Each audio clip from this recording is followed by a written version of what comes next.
राजस्थान विधानसभा चुनाव 2023 के राजनीतिक दलों ने अपना अपना नामांकन भरने के लिए कलेक्ट्री पर आने वाले हैं। आप इसी क्रम में देखें कि चाहे राजनीतिक दल, चाहे भारतीय जनता पार्टी हो, चाहे कांग्रेस हो, सभी आज अपना दमखम जो है वो दिखाएंगे। आज जिला कलेक्ट्री और इस दिल्ली गेट चौराया जो है पूरा जो आज गुलजार होने वाला है और भारी संख्या में क्योंकि नामांकन भरने वाले दिग्गज जो पार्टियां हैं वो भरने वाली है। आप देखें सामने कांग्रेस की रैली आते हुए दिखाई दे रही है।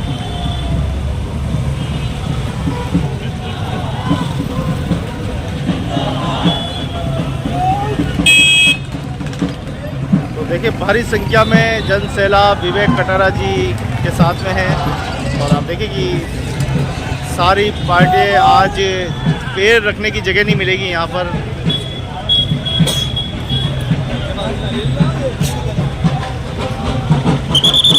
तो कांग्रेस से प्रत्याशी विवेक कटारा अपना नामांकन भरने पहुंचे हैं भारी जन समर्थन के साथ।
दमखम दिखा रहे हैं, अपने अपने समर्थकों के साथ में नामांकन भरने के लिए पहुंचे हैं भारी संख्या में।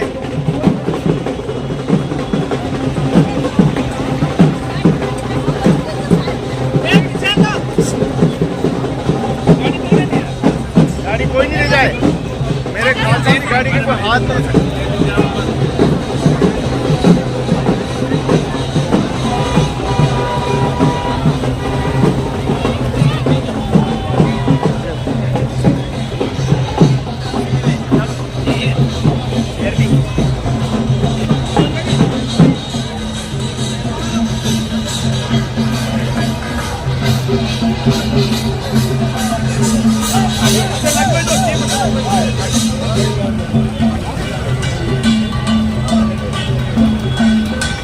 हाँ जी, क्या खबर है? कांग्रेस पार्टी जिंदाबाद, विवेक कटारा जिंदाबाद। कांग्रेस पार्टी जिंदाबाद, विवेक कटारा जिंदाबाद। हजारों वोटों से जीतेगा विवेक क्या जी साहब? कांग्रेस पार्टी जिंदाबाद, विवेक कटारा जिंदाबाद। आप देख सकते हैं जिला कलेक्ट्री दिल्ली गेट पर आप देखें ये भारी जनसंख्या है। कांग्रेस प्रत्याशी विवेक कटारा जी के समर्थकों के साथ नामांकन भरने के लिए पहुंचे हैं। क्या कुछ खुशी देखी जा रही है, क्या कुछ लहर देखी जा रही है? जाजी जी क्या खबर है? कांग्रेस जीतने जा रही है। कांग्रेस की लहर पूरा विकास किया है पूरे राजस्थान में अशोक गहलोत सरकार ने और हम बहुमत से जीतेंगे, पूर्ण सरकार बनाएंगे। चलिए नेताजी आ गए हमारे बीच में। नेताजी क्या खबर है? नेताजी दो भाषण, क्या खबर है? बहुत अच्छा है और अच्छा माहौल चल रहा है। सरकार रिपीट हो रही है। हमारे लोकप्रिय विधायक के प्रत्याशी के रूप में डॉक्टर विवेक कटारा से आज नामांकन के लिए आए हैं और जनता में जोश और उत्साह के साथ युवा साथी आगे आगे बढ़ रहे हैं और हमारी पूरी उम्मीद के साथ हम जीत की ओर अग्रसर है।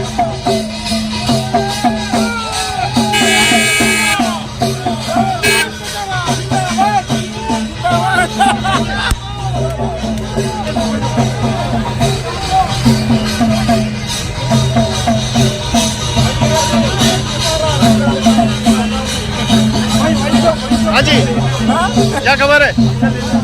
खबर ये है कि विवेक कटारा जीत रहा है और जीतेगा। एक बार बीजेपी का सफाया।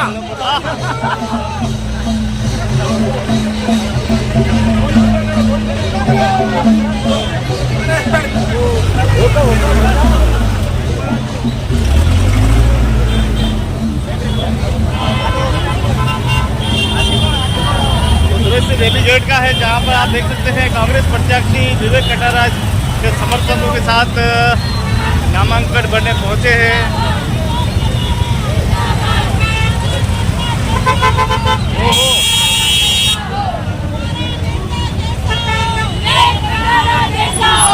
अशोक गहलोत जिंदाबाद, अशोक गहलोत जिंदाबाद, जिंदाबाद।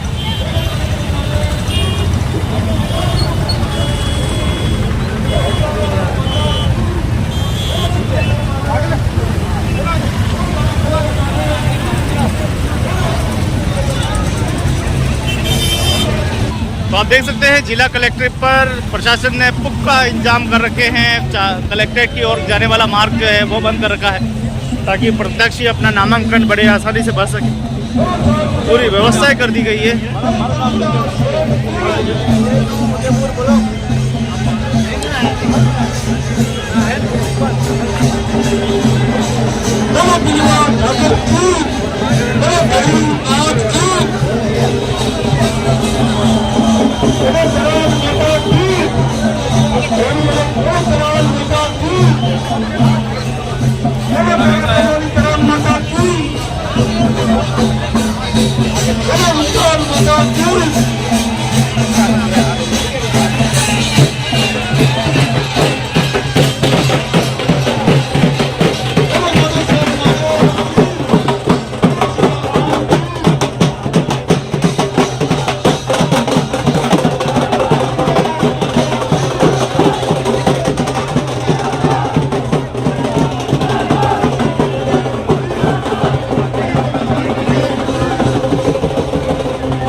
हाजी परवीन जी, क्या कुछ खबर है? खबर ये विवेक जी इस बार चुनाव जीतेंगे और फूल जी को फूल बना देंगे पूरी तरह गुलाब का। देश में और राजस्थान में जो गहलोत सरकार ने जो सारी योजनाएं जो दी है, मुझे लगता है इस बार पूरे राजस्थान में एक तरफा कांग्रेस भारी बहुमत से आएगी। और विवेक जी एक युवा नेतृत्व है और उदयपुर का भविष्य है। मुझे लगता है कि अगर इनको कोई हराता है तो इससे बड़ा दुर्भाग्य उदयपुर का और कुछ भी नहीं होगा। दूसरी ओर जो राष्ट्रीय प्रवक्ता है उदयपुर शहर के लिए गौरव वल्लभ को, उनको कैंडिडेट बना के जो नीचे उतारा गया है, वास्तव में उदयपुर का गौरव है और उदयपुर के सौभाग्य है कि उस तरह के कैंडिडेट को यहाँ कांग्रेस ने विधायक प्रत्याशी के रूप में उतार कर भेजा है। धन्यवाद। स्थायी पार्टी बड़ी भारी पड़ेगी। बाप और ट्राइबल पार्टी भी बढ़ रही है। ट्राइबल पार्टी का जहाँ तक बात है, इसको भ्रमित करने के लिए इन्होंने बीजेपी की बी पार्टी बनाया है, जबकि आदिवासी इतने भोले हैं हमारे क्षेत्र के कि इनका दुरुपयोग किया जा रहा है, मगर अब वो बात नहीं रही है। आदिवासी भी सब समझने लगे हैं और ये एक कांग्रेस के जो सरकार ने जो योजना दी है उसकी पूरी जानकारी रख रहे हैं लोग। अब वो चीज़ नहीं है, इनका मिसयूज करना चाहते हैं, इनका दुरुपयोग कर रहे हैं। मैं इस तरह जीत कर निश्चित करूं, मगर वो इस बार संभव नहीं होगा। जी, और कुछ आप देख सकते हैं कि यहाँ पर आज कांग्रेस प्रत्याशी के समर्थन में देखिए भारी जन सैलाब है। विवेक कटारा जी ने आज फॉर्म अपना दाखिल करने जा रहे हैं। उसी दौरान आप देखिए कि बड़ी संख्या में यहाँ कांग्रेस समर्थक जो है हाथ में ध्वज लेकर आ गए हैं। हाँ जी नेताजी, क्या कुछ देखा जा रहा है? खुशी? हाँ जी, क्या कुछ खुशी देखी जा रही है गिरवा में? गिरवा में क्या कांग्रेस जीत आएगी? बेहतर बड़ा बड़ा बड़ा बड़ा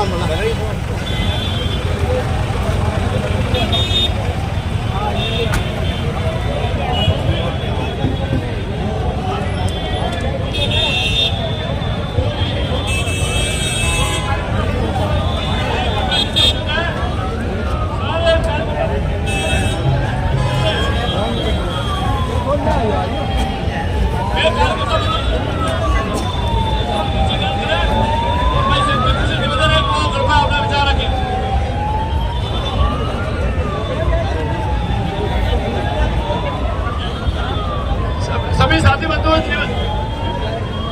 लोगों को संपर्क करके कांग्रेस की असफलताओं को जन जन जाकर के गिनाना है। धन्यवाद।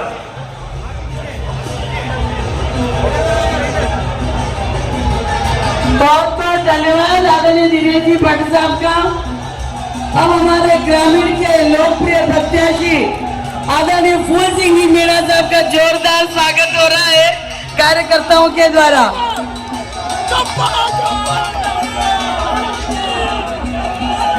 आदरणीय फूल सिंह जी मीणा साहब का बहुत बहुत स्वागत।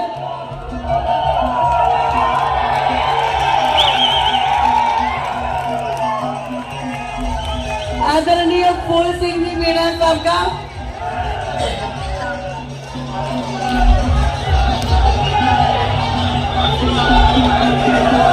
चंद्र सिंह जी कोठारी साहब से अनुरोध करूंगी सभी का मार्गदर्शन करें। पूर्व महापौर आप सबका जो आगे है भैया सबका बहुत बहुत स्वागत, बहुत बहुत अभिनंदन। आप बहुत बड़ी संख्या में आए हृदय की गहराई से आप सबका बहुत बहुत स्वागत अभिनंदन करता हूं। आप सबसे निवेदन है कृपया अपना स्थान ग्रहण करें। समस्त भारतीय जनता पार्टी के देवतुल्य कार्यकर्ताओं का स्वागत अभिनंदन में पीछे दिखाई नहीं दे रहे हैं। आप सबसे अनुरोध है मंच के आगे कुर्सी में विराजमान हो। सबसे अनुरोध है, सबसे हाथ जोड़ के अनुरोध है कि कृपया हमारे साथ बड़ी संख्या में आज भारतीय जनता पार्टी के देवतुल्य कार्यकर्ता हमारे मध्य है। मैं मीडिया बंधु से भी निवेदन करना चाहता हूं हाथ जोड़ के एक बार व्यवस्था कराओ, बाद में आराम से आप अपना बाइक ले व्यवस्था हमारे घर। आप सबसे निवेदन है एक बार मैं समस्त कार्यकर्ता बंधु, देवतुल्य कार्यकर्ता बंधु, माता शक्ति का जो जन समूह है विराजमान है उन सबका हृदय की गहराई से स्वागत करता हूं, अभिनंदन करता हूं। बिना किसी औपचारिकता के पूर्व महापौर चंद्र सिंह जी कोठारी साहब से निवेदन करना चाहता हूं संसद में अपनी बात रखें। सभी राष्ट्रभक्त देवतुल्य कार्यकर्ताओं से अनुरोध है कुर्सियों पर अपना स्थान ग्रहण करें। ढोल वालों से निवेदन है ढोल बंद कर दें। अभी चंद्र सिंह जी कोठारी साहब पूर्व महापौर आमंत्रित करती हूँ अपना उद्बोधन दे। पूर्व महापौर चंद्र सिंह जी कोठारी साहब।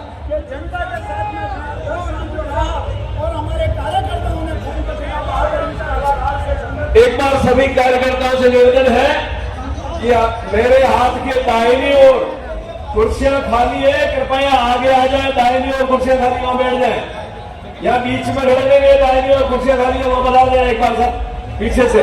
और ये जो बाजू में खड़े दोनों तरफ सारे कार्यकर्ता उधर विराज जाए।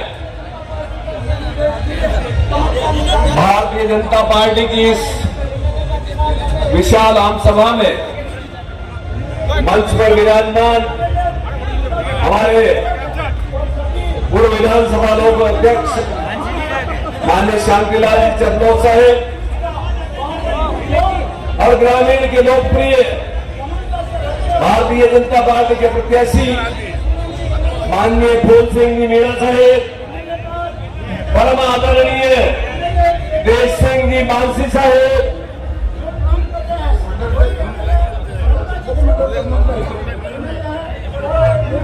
एक बार शहर और ग्रामीण दोनों विधानसभा के जितने मंडल अध्यक्ष हैं सभी कृपया मंच पर आ जाएं। जितने मंडल अध्यक्ष हैं शहर विधानसभा और ग्रामीण विधानसभा के सभी मंडल अध्यक्ष मंच पर पधार जाएं। क्या रुझान है? माननीय भारतीय जनता पार्टी के चुन्नीलाल जी गरासिया साहेब पूर्ण बहुमत और प्रदेश भव्य उपाध्यक्ष भारतीय जनता पार्टी से निवेदन है से जीतेंगे। कि कृपया मंच पर अपना आसन ग्रहण करें।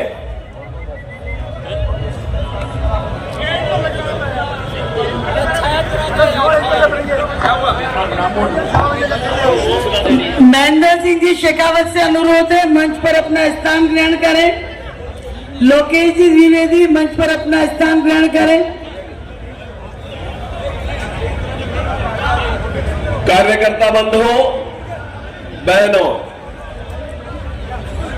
आज वास्तव में इस विशाल आम सभा को देखकर लगता है कि भारतीय जनता पार्टी उदयपुर शहर और ग्रामीण की जो कूच है विधानसभा के चुनाव की, वह कितनी शक्तिशाली है। लगभग 4.5 से 5 साल तक इस गहलोत सरकार ने काम किया। जो कुछ किया सब आपके सामने है।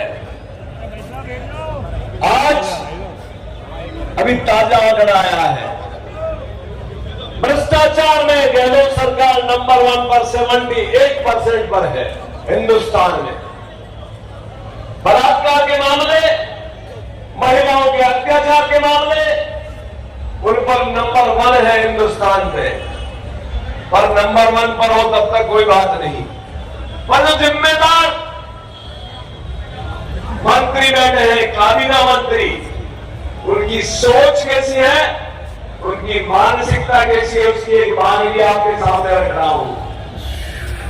विधानसभा चल रही थी जयपुर में और महिलाओं पर अत्याचार और रेप के बारे में विचार विमर्श चल रहा था, बहस चल रही थी। माननीय काबीना मंत्री शांति जी धारीवाल बोल रहे थे। उन्होंने कहा कि निश्चित रूप से राजस्थान रेप में नंबर 1 है। फिर धीरे से अपने पीछे जो विधायक बैठे थे उनकी तरफ देखा और उनको पूछा, भैया ये क्यों है? अब जैसे काबीना मंत्री वैसे ही उनके विधायक। उन्होंने कहा था राजस्थान को मर्दों का प्रदेश है। काबीना मंत्री ने बिना सोचे समझे विधानसभा की एक कार्यालय में लिखी है, बोल दिया कि राजस्थान मर्दों का प्रदेश है और इसलिए रेप में नंबर 1 है। शर्म आनी चाहिए ऐसे लोगों को। और वे कांग्रेस के काबीना मंत्री है और 80 साल के वरिष्ठ विधायक भी है। बात यही तक सीमित नहीं, इसके आगे भी जहां जहां इन काबीना मंत्रियों को, राज्य मंत्रियों को मौका मिला, उन्होंने महिलाओं के बारे में जो विचार व्यक्त किए, उनको सोच कर ही हमें शर्म आती है। भ्रष्टाचार आज नंबर 1 है हिंदुस्तान में। और भ्रष्टाचार कर्मचारी करे, अधिकारी करे तो समझ में आता है। यहां तो मंत्री खुद भ्रष्टाचार में लिप्त है, कांग्रेस के सारे आरपीएससी का चेयरमैन भ्रष्टाचार में लिप्त है। हिंदुस्तान में नंबर 1 जितनी बुराइयां हैं, जितनी कमियां हैं, जितनी खोटे काम हैं, उन सब में नंबर 1 है। पेपर लीक हिंदुस्तान में 19 बार पेपर लीक कहीं हुआ इतिहास में, आजादी के लेकर आज दिन तक, तो वह हिंदुस्तान में कांग्रेस गहलोत की सरकार में हुए हैं। बेचारा युवा जिनको बेरोजगारी के वादे किए, कहा यह था कि तुम्हें नौकरियां देंगे, नहीं तो बेरोजगारी भत्ता देंगे। मिला क्या? रात भर तैयारी की, अपने घर बार खेत कुएं गिरवी रख करके उन्होंने कोचिंग की, और जब परीक्षा देकर के घर गया और सुबह अखबार पढ़ा तो पता लगा कि पेपर तो लीक हो गया है। कितने युवाओं ने आत्महत्या कर ली इस कारण कि पेपर लीक हो गया, उसका भविष्य अंधकार में हो गया। तो इस सरकार की क्या बात करें। निश्चित रूप से आज हमें तुलना करनी चाहिए। हम केवल वोट और राजनीति के लिए राजनीति नहीं करते हैं, हमारा कुछ सामाजिक दायित्व भी है। हम सनातन धर्मी हैं, हम हिंदू हैं। और इस कांग्रेस सरकार ने जब से, न केवल राजस्थान में, अभी तो जहां जहां इनकी सरकारें हैं, केरल में हो, मिजोरम में हो, जहां भी है, वहां सब क्या किया। हमारे जितने धार्मिक जुलूस निकलते हैं उन पर पत्थरबाजी होती है। करता कोई और है वार्ता कोई और है। राजस्थान में करौली में अपने जुलूस पर पत्थर फेंके गए और पत्थर फेंकने के बाद पता लगा कि उस षड्यंत्रकर्ता कौन था, मुख्य उसका सरगना कौन था, वह कांग्रेस का पार्षद था और उसे आज दिन तक गिरफ्तार नहीं किया गया है। ये स्थितियां हमें निश्चित रूप से सोचनी पड़ेगी। कांग्रेस अलायंस जो इंडिया बना है उनमें भी आज उनके अलायंस के नेता कहते हैं कि हम सनातन धर्म को मिटा कर मानेंगे और हम सौगंध गाते हैं कि सनातन धर्म को बचा कर मानेंगे। जय हिंद, जय भारत। पीछे जो भी कार्यकर्ता खड़े हैं उनसे विनम्र अनुरोध, मेरे साइड की तरफ राइट साइड में सारी कुर्सियां खाली रखी हैं, वहां पर अपना स्थान ग्रहण करें। सभी से विनम्र अनुरोध। नगर निगम की पूर्व महापौर आदरणीय रजनी जी से अनुरोध है, सभी वक्ताओं से विनम्र अनुरोध है, संक्षिप्त में अपने विचार व्यक्त करें। आदरणीय रजनी जी। यस, धन्यवाद। एक बार पुनः निवेदन है, जो आज जन समुदाय भाजपा और जिंदाबाद, भारतीय जनता पार्टी के देश के कार्यकर्ता माता शक्ति विराजमान है, जो मेरे सामने जो है उनसे निवेदन है, ये कुर्सियां पड़ी है, ये इस मंच के ठीक राइट साइड में कुर्सियां पड़ी, आप सबसे अनुरोध है कृपया यहाँ विराजे। बड़ी विनम्र भाव के साथ पूर्व महापौर रजनी जी से निवेदन करना चाहता हूँ, संक्षिप्त में मार्गदर्शन प्रदान करें।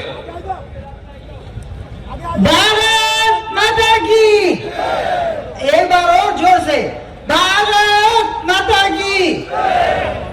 मंच पर विराजमान हमारे उदयपुर के लाडले विधानसभा के पूर्व अध्यक्ष आदरणीय शांतिलाल जी चपलोद साहब, हमारे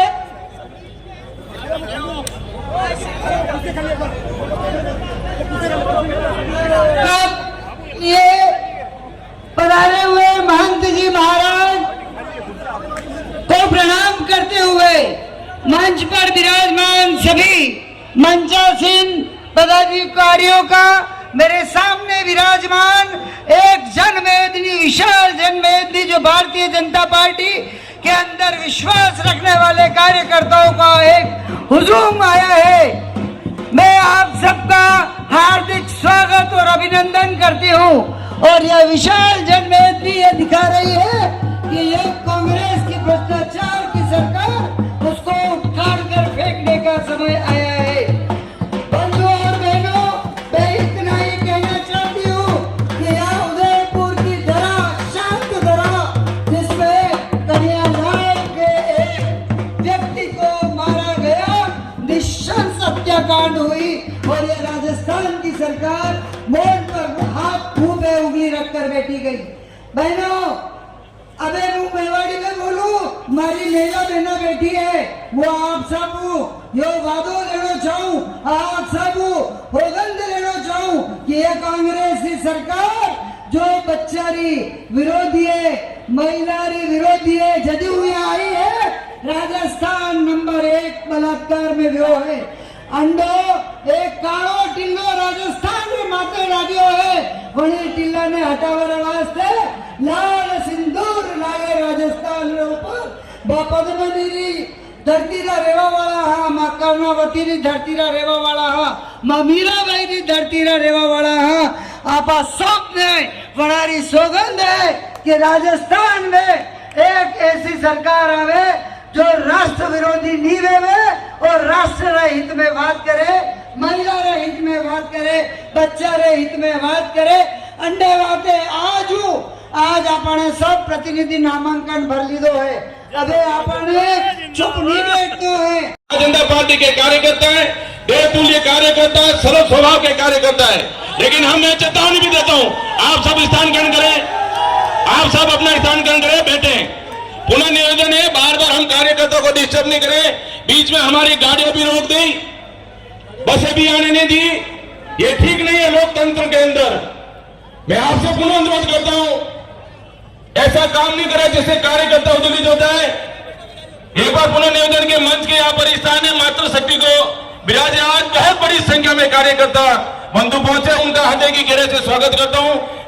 गावड़ी विधानसभा के भाई अमृत जी, वो भी मंच में अपना स्थान ग्रहण करें। पीछे जो भी कार्यकर्ता पदाधिकारी खड़े हैं इधर साइड में कुर्सियों पर स्थान ग्रहण करें। पुलिस प्रशासन पीछे जो तानाशाही कर रहा है, गुंडागिर्दी कर रहा है सरकार के बल पर, उन्हें मंच के माध्यम से चेतावनी देती हूँ कि आने वाले समय में सरकार जाने वाली है, इतनी तानाशाही नहीं करें और हमारे कार्यकर्ताओं को, देवतुल्य कार्यकर्ताओं को सीधे सीधे आगे की तरफ आने दे। और सभी कार्यकर्ताओं से विनम्र अनुरोध कि आगे की तरफ मेरे राइट साइड में स्थान ग्रहण करें। आदरणीय सुरेंद्र पाल जी, विस्तारक ग्रामीण, विनम्र अनुरोध मंच पर अपना स्थान ग्रहण करें। 6 बार यहाँ अध्यक्ष रहे हैं और जेल में सीटों में सन 1975 में जेल में बंद रहे हैं। और ये गौरव जी पता नहीं कहां से आए, इनका गौरव कहां से बढ़ा है ये हम नहीं जानते। गौरव जी की जमानतें जब्त हुई है, अब ये कहां, आप दिल्ली में उनको ढूंढते फिरोगे, कहां के हैं ये, कौन है ये, गली में नक्शा देखना पड़ेगा उनको। ऐसे व्यक्तियों को भारतीय जनता पार्टी नकारती है। कांग्रेस का दिमाग निकल गया है। कांग्रेस के यदि लोकप्रिय लोग हैं और यदि स्वाभिमानी लोग हैं तो वे ऐसे व्यक्ति को हरा करके सीखते हैं कि बाहरी व्यक्ति नहीं चलेगा, चाहे वो कितना ही विद्वान हो, चाहे वो कितना ही बड़ा आदमी हो, बाहरी नहीं चलेगा। ताराचंद जी चलेंगे, ताराचंद जी को जिताए, उत्तिष्ठता, जागरूकता, उठो, जागो, लक्ष्य निश्चय हो जाएगा। हम जब दोनों प्रत्याशियों को, आदरणीय ताराचंद जी को और आदरणीय हमारे फूल जी को भारी मतों से यहाँ से नहीं जिता देंगे, तब तक चुपचाप नहीं बैठेंगे। धन्यवाद। जय हिंद, जय भारत।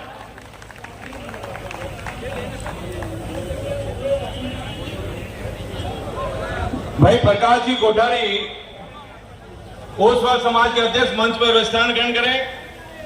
आज हम सब का सौभाग्य है कि आज इस विशाल जनसमूह में संत समाज का भी आशीर्वाद हम सबको प्रदान हो रहा है। ये सब सनातन संस्कृति को अपनाने वाले भारतीय जनता पार्टी के राम भक्त कार्यकर्ता यहाँ विराजमान है। मैं हृदय की गहराई से महंत इंद्रदेव जी का स्वागत है। एक बार जोरदार तालियों की गड़गड़ाहट के बीच साधु संतों का स्वागत करें। महंत राधिका जी शरण जी महाराज का भी बहुत बहुत स्वागत है, अभिनंदन है। महंत नारायण दास जी के चरणों में भी वंदन है, अभिनंदन है। भाई अशोक जी महाराज का भी स्वागत है, अभिनंदन है।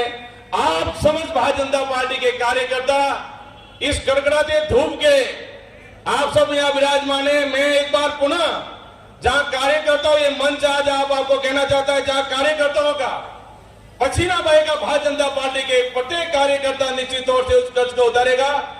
उद्बोधन की कड़ी में हमारे महापौर साहब परम सदे, ठीक है, महापौर साहब का बाद में आशीर्वाद प्रदान होगा। अब मैं मावली के लोकप्रिय विधायक परम सदे धर्मनाथ जी जोशी साहब का भी बहुत बहुत स्वागत, उनसे निवेदन करना चाहता हूं हम सब कार्यकर्ताओं का मार्गदर्शन प्रदान करें। परम सदे धर्मनाथ जी जोशी साहब।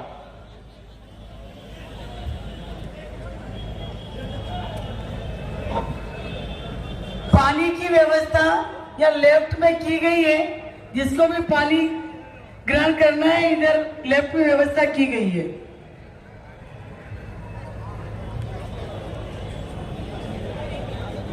किरण जी कह रही है जिनको पानी ग्रहण करना है। बहुत बहुत धन्यवाद। मंच पर विराजमान हमारे प्रत्याशी आदरणीय भाई फूल जी, आदरणीय ठाकुर साहब, उसके बाद साहब,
हमारे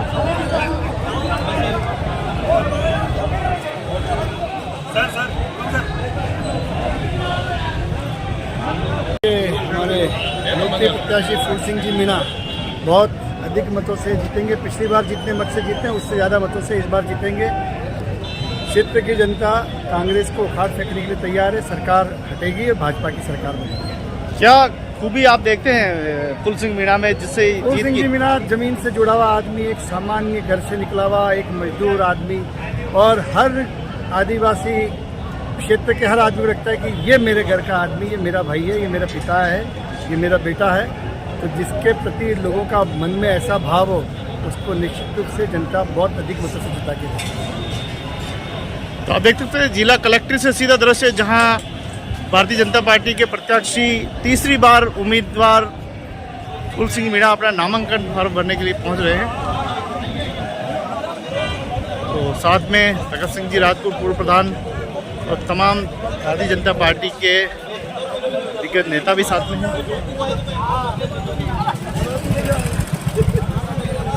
तो आप देखिए खुशी यहाँ पे देखी जा रही है। हाँ जी, भगत सिंह जी क्या कुछ कहना आज का? आज हमारे उदयपुर ग्रामीण के लोकप्रिय विधायक फूल सिंह जी मीणा साहब अभी मुहूर्त के हिसाब से फार्म भर रहे हैं और हजारों की संख्या में जो कार्यकर्ता यहाँ आए, अभी बैंक तिराहे पे सभा चल रही है। कार्यकर्ताओं में इतना उत्साह है कि वास्तव में फूल सिंह मीणा को ठेठ बस स्टैंड से लेके कार्यकर्ता अपने कंधों पे उठा के लाए। लोग तो घोड़ों पे बैठे थे, परंतु कार्यकर्ताओं ने अपने कंधे पे उठा के लाए। जनता में एक उत्साह है और मैं ये आज कह सकता हूँ कि फूल सिंह जी मीणा साहब 50,000 वोटों से कम से जीते।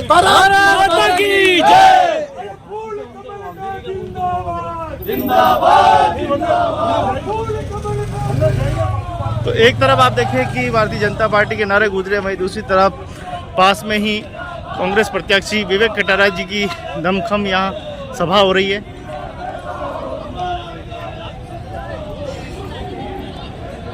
ये तो आने वाला वक्त ही बताएगा कि कौन जीतने वाला है, कौन हारने वाला है। लेकिन अभी जो नज़ारे हैं बहुत ही सुंदर नज़ारे हैं और सभी राजनीतिक पार्टियां अपने अपने समर्थकों, अपने अपने कार्यकर्ताओं में जोश भरने का काम कर रहे हैं। उदयपुर से ही खबर। राजस्थान विधानसभा चुनाव 2023 का जबरदस्त देखिए उत्साह दिख रहा है। उदयपुर के दिल्ली गेट से दृश्य आप देख रहे हैं, जहां भारतीय जनता पार्टी और कांग्रेस दोनों ही साथ साथ आज नामांकन है। कांग्रेस पार्टी से विवेक कटारा का नामांकन है, वहीं भारतीय जनता पार्टी से ताराचंद और फूल सिंह मीणा का नामांकन है। आप देखें कि बड़ी संख्या में पुलिस ने यहाँ पुख्ता व्यवस्थाएं कर रखी है और नामांकन जो है दोनों ही पार्टियों के भरे जा रहे हैं। अब जीत किसके पाले में आएगी ये तो वक्त ही बताएगा। लेकिन अभी जो आप देख रहे हैं दृश्य बड़ा ही खूबसूरत है। सभी कार्यकर्ताओं में देखिए जहाँ सभी जोश भरने की कोशिश कर रहे हैं अपने अपने नेता।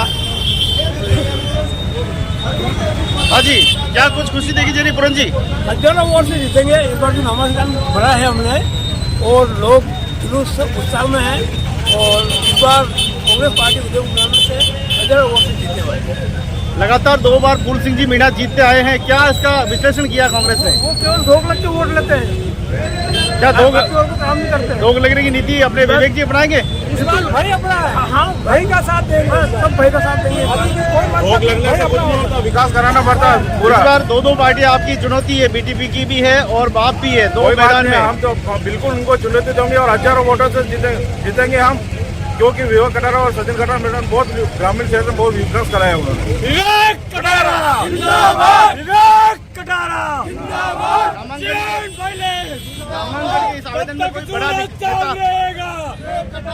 नामांकन के इस आवेदन में कोई बड़ा नेता दिखाई नहीं दे रहा, बड़ा चेहरा नहीं। सभी बड़े नेता साथ में है, कांग्रेस सब वरिष्ठ और सभी बड़े नेता हमारे साथ में है। सब जब मिलकर आज का दिन था सब जगह फार्म भरने का। लाल सिंह जाड़ा साहब अभी गए हैं वल्लभ नगर में, अब नॉमिनेशन है, इस वजह से सभी इधर उधर गए हुए, बाकी सभी साथ है। विवेक कटारा जी किन मुद्दों पे अब की बार चुनाव लड़ने जा रहे हैं? विकास के मुद्दों पर। क्या विकास है? क्या लगता है गिरवा में ये समस्या है? तेलाफेरी वाले में जो पंचायत गई है उनको छुड़वाना सबसे बड़ा मुद्दा तो यही रहेगा। जो पंचायत तेलाफेरी में चली गई है उनको वापस अपने विधानसभा में लेना है, मेन मुद्दा यही है। आपको क्या लगता है क्या बड़े मुद्दे हैं आपके? चुनौती बड़े क्या मुद्दे हैं? एक तो विकास, जो पेरापेरी में जो यूआईटी में जो गाँव जा रहे हैं उनको वापस उन्होंने पहले भी रोका था और वापस उनको वो प्रयास करेंगे। और शिक्षा के क्षेत्र में मेन तो शिक्षा है, शिक्षा के क्षेत्र में यह आगे ये मेन मुद्दा यही है। और अभी भी 2 साल में प्रधान मैडम ने कम से कम 35 से 36 विद्यालय को संबोधित करा, विकास में अच्छा जोर दे रहे हैं। और मुख्यमंत्री, राजस्थान की सरकार, मुख्यमंत्री अशोक गहलोत साहब की योजनाओं को, बहुत ही अच्छी योजना उनसे चल रही है। चिरंजीवी योजना और बहुत तरह की योजना है जो गरीब से गरीब लोग उनको लाभान्वित हो रहे हैं। बिल्कुल, तो आप देख सकते हैं यहाँ पे जो विधानसभा 2023 के आवेदन हो रहे हैं, कांग्रेस और बीजेपी दोनों ही प्रत्याशी या मैदान में, क्या युवा के बड़े मुद्दे क्या इस बार जो आपको लगता है ये समस्या है? सर, युवा यही चाहते हैं कि हमारे जो गांव में अभी तक विकास काफ़ी हो रहा है ना, कांग्रेस सरकार हमारे साथ खड़ी है और हम कांग्रेस पार्टी के साथ खड़े हैं। हमारा कुछ काम बाकी है वो भी हमारी पार्टी करेगी। हम पार्टी के साथ एकजुट बनकर आज पार्टी का नामांकन करने आए हैं विवेक भैया कटरा साहब के साथ। और बाकी की बात हमारे मनोहर सिंह जी साहब, आप बताइए किस मुद्दों पे अब की बार कांग्रेस लड़ने जा रही है गिरवा में, क्योंकि लगातार 2 बार फूल सिंह जी मीणा रहे और तीसरी बार भी उन्हीं को टिकट दिया गया है। ऐसे में एक चुनौती है कांग्रेस के पास। नहीं, कांग्रेस के पास चुनौती नहीं है। 10 साल का हमारे पास सूखा निकल गया, कुछ काम नहीं हुआ। हमारे उदयपुर ग्रामीण में एक हमारे विवेक जी जो आगे विधानसभा में पहुंचते थे, हमारी जनता ने खूब कोशिश की, लेकिन इसी के कारण हम विधानसभा नहीं पहुंच पाए। अब की बार हम पूरी कोशिश, और आप देख रहे हैं इतने जनसैलाब उनके साथ हैं, हम इनको अब की बार विधानसभा में पहुंचा के जो विकास कार्य हमारे विधानसभा में अटके हुए थे उनको हम पूरा करेंगे और उनको अवश्य विधायक बनाएंगे। चुनावी घोषणा पत्र में वो कौन सी बड़ी चीज है जो वोटर को रिझाएगी? नहीं, वो हमारा तो उदयपुर ग्रामीण शिक्षा और इसमें जोर दिया गया है। जो एमएलए अभी जो वर्तमान में है उनके द्वारा कुछ काम नहीं हुआ है। खाली एक लोगों से मिलना अच्छी बात है, मिले और धोख लगे, ये बहुत अपनी एक संस्कृति है, लेकिन लोगों को विकास चाहिए। विकास कराना हमारा पहला मुद्दा है और विवेक जी कटारा का यही ध्येय है कि मिलना और धोख लगना संस्कृति अच्छी बात है, लेकिन विकास भी पब्लिक को चाहिए और पब्लिक इसी मुद्दे पर अब की बार विवेक जी को मतदान करेंगे। क्या कुछ मुद्दे आपको लग रहा है ये है? नहीं सर, सब मुद्दे गौण हैं। इस बार विवेक जी भारी मतों से जीत रहे हैं, क्योंकि 10 साल से जनता ने देख लिया है कि बीजेपी के विधायक ने जो लोगों के साथ छल किया और छलावा किया है, जीत के खाली बैठ गए हैं, काम तो कुछ हुआ नहीं है पूरे विधानसभा क्षेत्र में। और इस बार जनता निश्चित रूप से परिवर्तन चाह रही है और आप देखना भारी मतों से विवेक जी कटारा विजयी होंगे।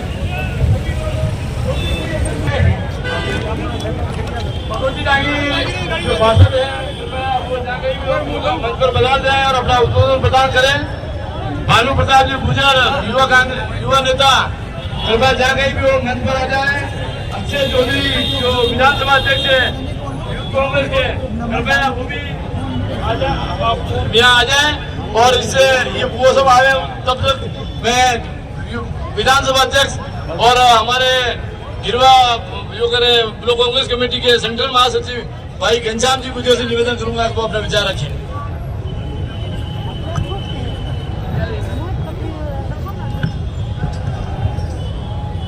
भारत माता की माया माया जितने भी पंथ विराजमान है, JHT बोलो जो ठेठ हमारे अशोक गहलोत जी के और CP जोशी के पास नहीं जाए। भारत माता की, बोलो बजरंग बली की, बोलो शनि भगवान की, बोलो बबरेश्वर महादेव की, बोलो भैरवनाथ की, बोलो आनंदी भगवान की। उदयपुर ग्रामीण में बोलो खेमजी साहब की, हमारे पूरी सरगी खेमराजी कटारा जी की जय। एक सेकंड,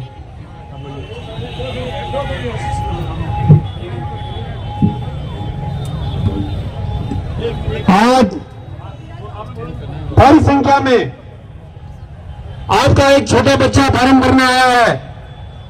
10 साल से वो संघर्ष कर रहा है, आपकी सराहना दी है। आपके सबके सामने पड़ोसी राज्य गुजरात से सबसे महंगे मेहमान आए हैं हमारे, मेरी बहन आई है। उस गुजरात की हालत देखो, गरीब लोग जिंदगी नहीं ले पा रहे हैं। वे गुजरात से महंगे मेहमान बता रहे हैं, उनका उदयपुर ग्रामीण से और उदयपुर शहर से पूरे उदयपुर संभाग से आपका हार्दिक स्वागत अभिनंदन करता हूँ।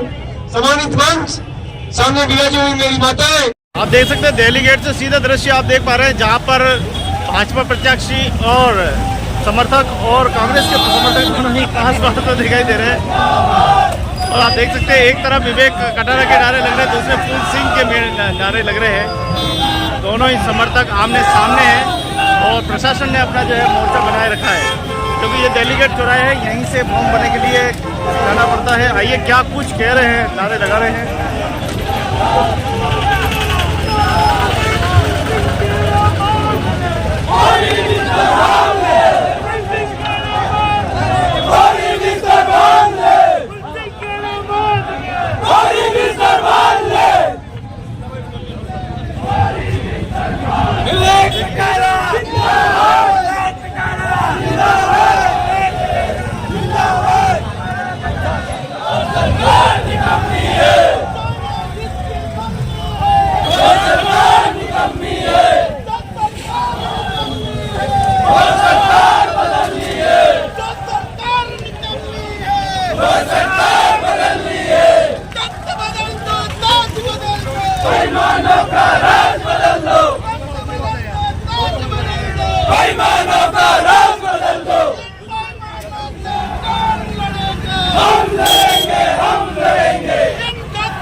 तो आप देखिए यहाँ डेलीगेट पर कांग्रेस और बीजेपी के दोनों समर्थक सामने सामने हैं। पुलिस ने मोर्चा एक बार फिर संभाला है, दोनों की नारेबाजियाँ हो रही है और दोनों का एक साथ नामांकन होने से ये पूरी जो है दृश्य आपको समझ, एक तरफ कांग्रेस के ध्वज दिखाई दे रहे हैं, वहीं दूसरी ओर भारतीय जनता पार्टी के कार्यकर्ता खड़े दिखाई दे रहे हैं और दोनों ही तरफ से नारेबाजी हो रही है। पुलिस ने मोर्चा संभाला है, साइड में जाने के लिए भारतीय जनता पार्टी और कांग्रेस दोनों को कह रहे हैं कि आप साइड में जाके नारेबाजी कीजिए। और दिल्ली गेट का जो ये द्वार है, ये कलेक्ट्रेट जाने वाला द्वार, ये पूरी तरह से बंद कर रखा है। यहाँ से सिर्फ प्रत्यक्ष ही जाएंगे।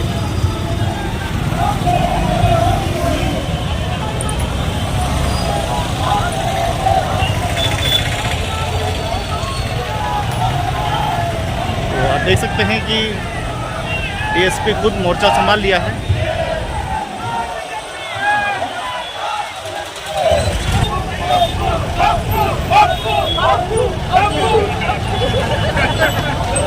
कांग्रेस प्रत्याशी अपना नामांकन भर के पहुंचे हैं तो कार्यकर्ताओं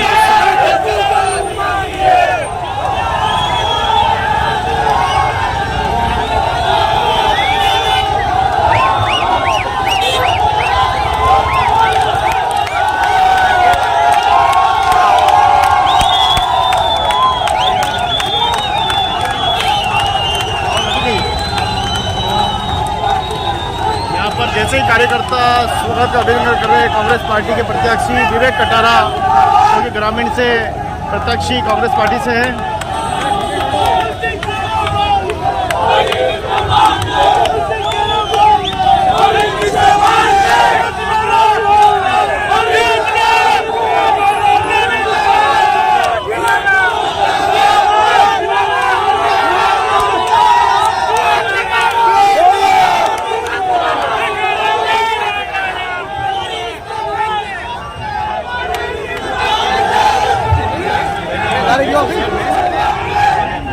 तो सामने भारतीय जनता पार्टी के कार्यकर्ता दिखाई दे रहे हैं, वहीं आप देखें कि यहाँ पर कांग्रेस के और आप देखें कि पूरा नामांकन जो है वो भर दिया गया है। जी साहब, कुछ कहना है? आज बड़ा खुशी की लहर है कि हमारे ग्रामीण विधायक प्रत्याशी विवेक जी कटारिया का नामांकन भरा जा रहा है और कांग्रेस सरकार के अच्छे कार्यों को देखते हुए देखिए आप भीड़ और सरकार रिपीट होने जा रही है। बहुत बहुत धन्यवाद आपके चैनल का कि आपने ये मौके पर बता रहे। क्या कुछ मुद्दे लेके इस बार मैदान में हैं विवेक जी? क्योंकि ग्रामीण मुद्दे बहुत बड़े मुद्दे हैं, जंगल जमीन के सभी जो मुद्दे हैं वो विशेष विकास के कार्य को लेकर है। राजस्थान सरकार के जो कार्य हैं वो विकास के कार्य हैं, वही मुद्दे हैं। सबसे बड़े चिरंजीवी योजना ले लो, किसी भी कार्य को ले लो आप एक अच्छे राजनीतिक विश्लेषण भी है। मुझे बताइए कि 2 स्थायी पार्टी और खड़ी हो गई, ये चुनौती है आदिवासियों के लिए? नहीं, कोई चुनौती नहीं है। कांग्रेस पार्टी चुनाव जीत रही है, विवेक कटारिया चुनाव जीत रहे हैं। ठीक, आप देख सकते हैं कि यहाँ भारतीय जनता पार्टी हो चाहे कांग्रेस हो, राजनीतिक दल ने अपने कार्यकर्ताओं में जोश भरने की पूरी कोशिश की है। ये तो आने वाला वक्त ही बताएगा कि 25 तारीख को मतदान होंगे और उसके बाद में किसकी किस्मत डिब्बे में पैक होगी। लेकिन अभी तो दृश्य आपको दिखाई दे रहे हैं बड़े ही मनमोहक के और मार्मिक दृश्य।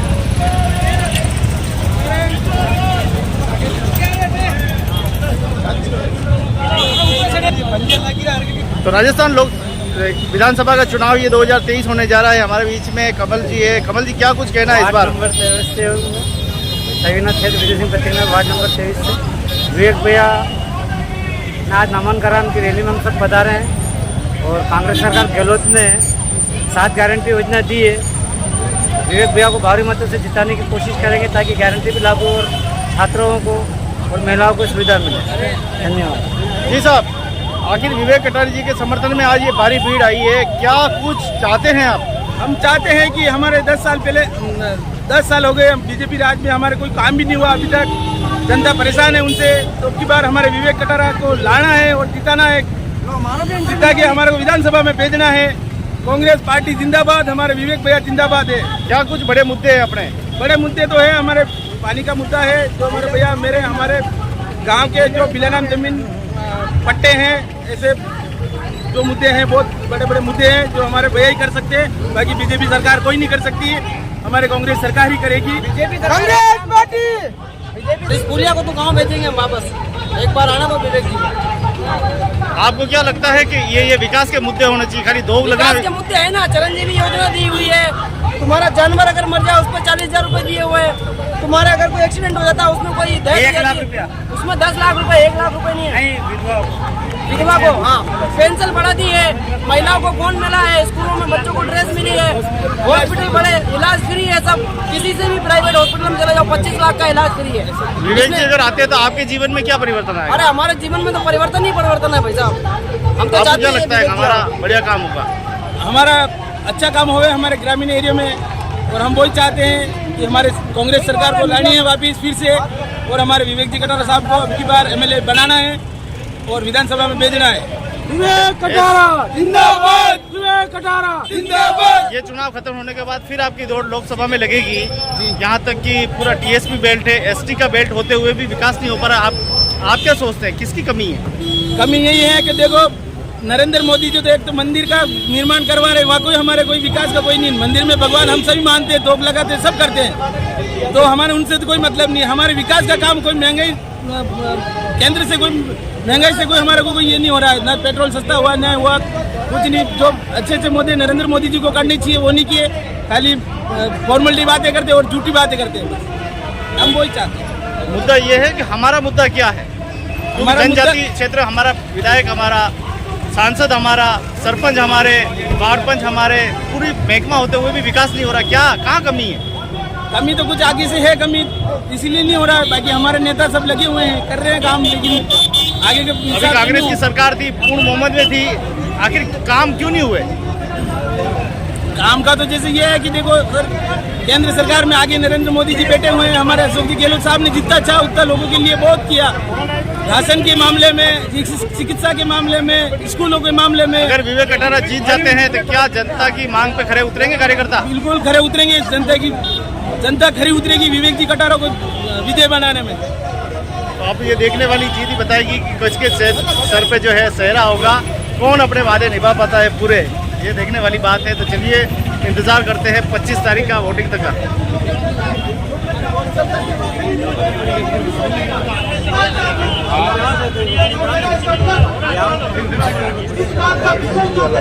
विधानसभा चुनाव 2023 का होने जा रहा है। भारतीय जनता पार्टी से प्रत्याशी फूल सिंह जी मीणा को तीसरी बार जो है पार्टी ने मौका दिया है। आइए किन मुद्दों पर इस बार चुनाव लड़ने जा रहे हैं और पिछले जो 2 कार्यकाल रहे हैं उनमें क्या उपलब्धि रही है और इस कार्यकाल में वो क्या कुछ देने वाले हैं ग्रामीण की जनता को। फूल सिंह जी मीणा जो अपने केंद्र में नरेंद्र जी मोदी जी जैसे लोगों का काम कर रहे हैं तन मन धन लगा के, उसी तरह से हमारे फूल सिंह जी मीणा 2013 में जीत के आए थे। उसके बाद में लगातार जनता के बीच में है और जब हमारी सरकार थी उस समय भी उन्होंने उनके माध्यम से एमएलए फंड के माध्यम से सरकार के माध्यम से बहुत काम करवाए थे।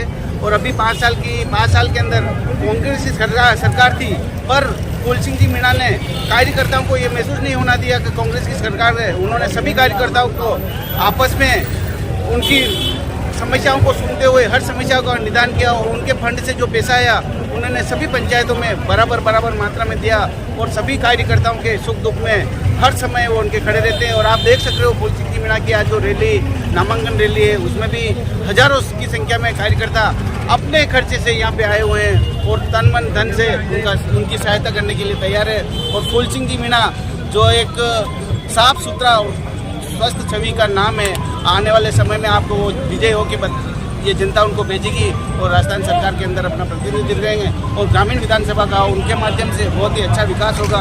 और जो ग्रामीण दूर दराज क्षेत्रों में जो रहते हैं, पहाड़ी क्षेत्रों में रहते हैं, उनके माध्यम से जो विकास हुआ था कुछ एक विकास बाकी रह गया था टीएसपी क्षेत्रों में, उनका भी अभी जो सरकार के माध्यम से वो वापस जीतेंगे, सरकार के अंदर बैठेंगे, बहुत ही अच्छा काम करेंगे, हमें पूरी उम्मीद है। आपको क्या लगता है अगर बहुमत नहीं मिली तो क्या वापस वहीं आ जाएंगे हम? ये आपकी गलतफहमी है। सरकार को बहुमत मिल रहा है। जनता इन 5 सालों से इस कुशासन से ग्रस्त हो चुकी है। भ्रष्टाचारी सरकार है, ये युवाओं के खिलाफ सरकार है। पूरे 5 साल इन्होंने होटल रिसोर्ट में अपनी सरकार निकाली है और युवाओं के साथ इतना बड़ा धोखा किया है इन्होंने। पेपर लीक कर करके इन्होंने पूरे राजस्थान की जनता को और राजस्थान को शर्मसार किया इस सरकार ने। ये फूल सिंह जी मीणा हमारे 5 साल में सरकार नहीं होते हुए भी एक घर में एक नागरिक से जुड़ के और मिलके काम किया। हमारा सबसे बड़ा मुद्दा रहेगा कि हमारे जितने भी वनवासी भाई हैं उनको वन विभाग से पट्टे जारी कराए जाएंगे। चावल माइंस में हमारे स्थानीय लोगों को रोजगार दिया जाएगा और हर जनता को, हर आम जनता को साथ में रख के हमारा फूल सिंह जी मीणा हमारा कार्य करेंगे। इन 10 साल के कार्यक्रम में कोई बड़ी उपलब्धि आपको ध्यान है? हमारे 10 सालों के कार्यकाल में फूल सिंह जी मीणा की सबसे बड़ी उपलब्धि है घर घर नल योजना, पक्के मकान, हर महिलाओं को उज्ज्वला योजना के तहत हर महिलाओं को अपने गैस कनेक्शन, शौचालय और हर गांव में रोड, पक्की रोड। डबल इंजन की सरकार थी जब तक विकास अच्छी तरह हो रहा था। ये जैसे बीच में एक कुशासन आया और मतलब इसको गति को विराम लगा है। आदिवासी जनजातियों के कई मुद्दे, जंगल जमीन के बड़े मुद्दे हैं जो अभी तक समाधान नहीं हुए। फाइलें पड़ी रहती है लेकिन विधानसभा में सत्र में कोई भी आवाज नहीं उठाता। क्या इसका बड़ा कारण है? देखो, अभी सरकार पूर्ण बहुमत से राजस्थान में आने वाली है। जैसे चेन कड़ी से कड़ी जुड़ जाएगी वैसे ही विकास शुरू हो जाएगा। जैसे पट्टों का मामला है, उदयपुर ग्रामीण के आसपास पंचायतों में वो एनओसी जारी करके पट्टे जारी करवा देंगे। बहुत से विकास के काम केंद्र सरकार की योजना के मार्फत जमीनी स्तर पर गांव टानी पहुंचा है, कर लाभार्थी लाभान्वित हुआ है। कांग्रेस सरकार के जो कुशासन में जो भ्रष्टाचार होता था वो आज से जीरो है। सीधा जनता के खाते में पैसा आ रहा है। सारी योजनाओं के लाभ सीधे जनता के पास व्यक्तिगत मिल रहे हैं। तो मैं मानता हूँ और उदयपुर ग्रामीण से हम सभी को गर्व भी है कि हमारे उदयपुर ग्रामीण के फूल सिंह जी मीणा जो मोदी है उदयपुर ग्रामीण के, वो विकास में अव्वल है और आगे भी वो विकास करते रहेंगे। जी भाई, मेरा नाम मोहन सिंह देवड़ा है। मैं टिकली ग्राम से हूँ और एक कार्यकर्ता के रूप में बीजेपी का कार्य कर रहा हूँ। और हमारे ग्रामीण विधायक फूल सिंह जी मीणा है जो मतलब जमीन तल से छोटे बच्चों से लेकर बड़े बुजुर्ग तक का आदर सम्मान करते हैं और जमीन से उठे हुए छोटे से छोटा कार्य होता है उसको निपटाने का काम करते हैं। इसलिए हमारे सबके चहेते फूल सिंह जी मीणा है। वो ही हमारे एक ग्रामीण के मतलब सच्चे मोदी हैं और उसको हम मतलब हर चीज में जिताएंगे और हमारे विकास कार्यों को गति दिलाएंगे। जो पुरानी रोडें पड़ी हुई है उसको मतलब डबल सरकार की इंजन लगा के हम रोड, नल, घर नल और कच्चे मकान और गरीब आदमियों की हमेशा रोजगार के अवसर उपलब्ध कराए जाएंगे। इसी प्रकार से हमारे हम ग्रामीण विधायक से फूल सिंह जी को ही मतलब शपथ लेते हैं। एक विधायक बनता है, जय क्षेत्र की जनता वोट उसे करती है और वो विधायक बन के आता है, क्या उसके कर्तव्य और दायित्व होते हैं? उनका दायित्व होता है कि प्रत्येक जनता को जिस तरह से अपन गांव-गांव में जाके लोगों से हाथ जोड़ के वोट लेके आते हैं, तो उनकी जनता की उम्मीद होती है कि विधायक साहब जीते और हमारे हर समय सुख दुख में हमारे साथ में खड़े रहें। जैसे कि कभी किसी की कोई भी घटना हो जाए, अचानक कोई घटना हो गई, कोई हादसा हो गया, थाने में कोई काम हो गया, जंगल जमीन संबंधी कोई सरकार के माध्यम से कोई अपने काम नहीं हो रहा तो उसके माध्यम से हो गया, सरकारी डिपार्टमेंट में कोई काम हो गया, तो उनको जनता को आशा रहती है कि हमारे अगर एमएलए साहब जीतेंगे तो उनके माध्यम से हमारे काम हम आसानी से करवा सकेंगे। क्योंकि ये जो कांग्रेस की भ्रष्ट सरकार थी, उन्होंने 4-4.5 साल तक तो कुछ काम किया नहीं और 6 महीने के अंदर उनको ये फ्री दे रहे हैं, वो फ्री दे रहे हैं, पंचायतों के अंदर पैसे भेजे नहीं, पंचायतों का विकास रोक दिया और ये कल जनता को प्रलोभन की योजनाएं ला के जनता को पागल बना रहे हैं। अभी जो योजना जो लागू की उन्होंने जमीन स्तर पे एक भी योजना नहीं और आचार संहिता लग गई, अब ये योजना धरी की धरी रह गई और जनता हमारी फिर से मूर्ख बन गई। क्या सरकार फोन देना ठीक है, चिकित्सा और शिक्षा तो देनी चाहिए, लेकिन इसके अलावा आप क्या सोचते हैं दूसरी चीज निष्फल है? बिल्कुल निष्फल है। आज ये फ़ोन दिए, फ़ोन कौन चला रहे? हर घर में वैसी फ़ोन है, एक घर में हर एक मेंबर के पास फ़ोन था। इसे अगर उनको देना ही था तो महिलाओं को सिलाई मशीन देते, वो महिलाएं उनसे सिलाई मशीन से उनका रोजगार चला सकती थी, उनका परिवार चला सकती थी।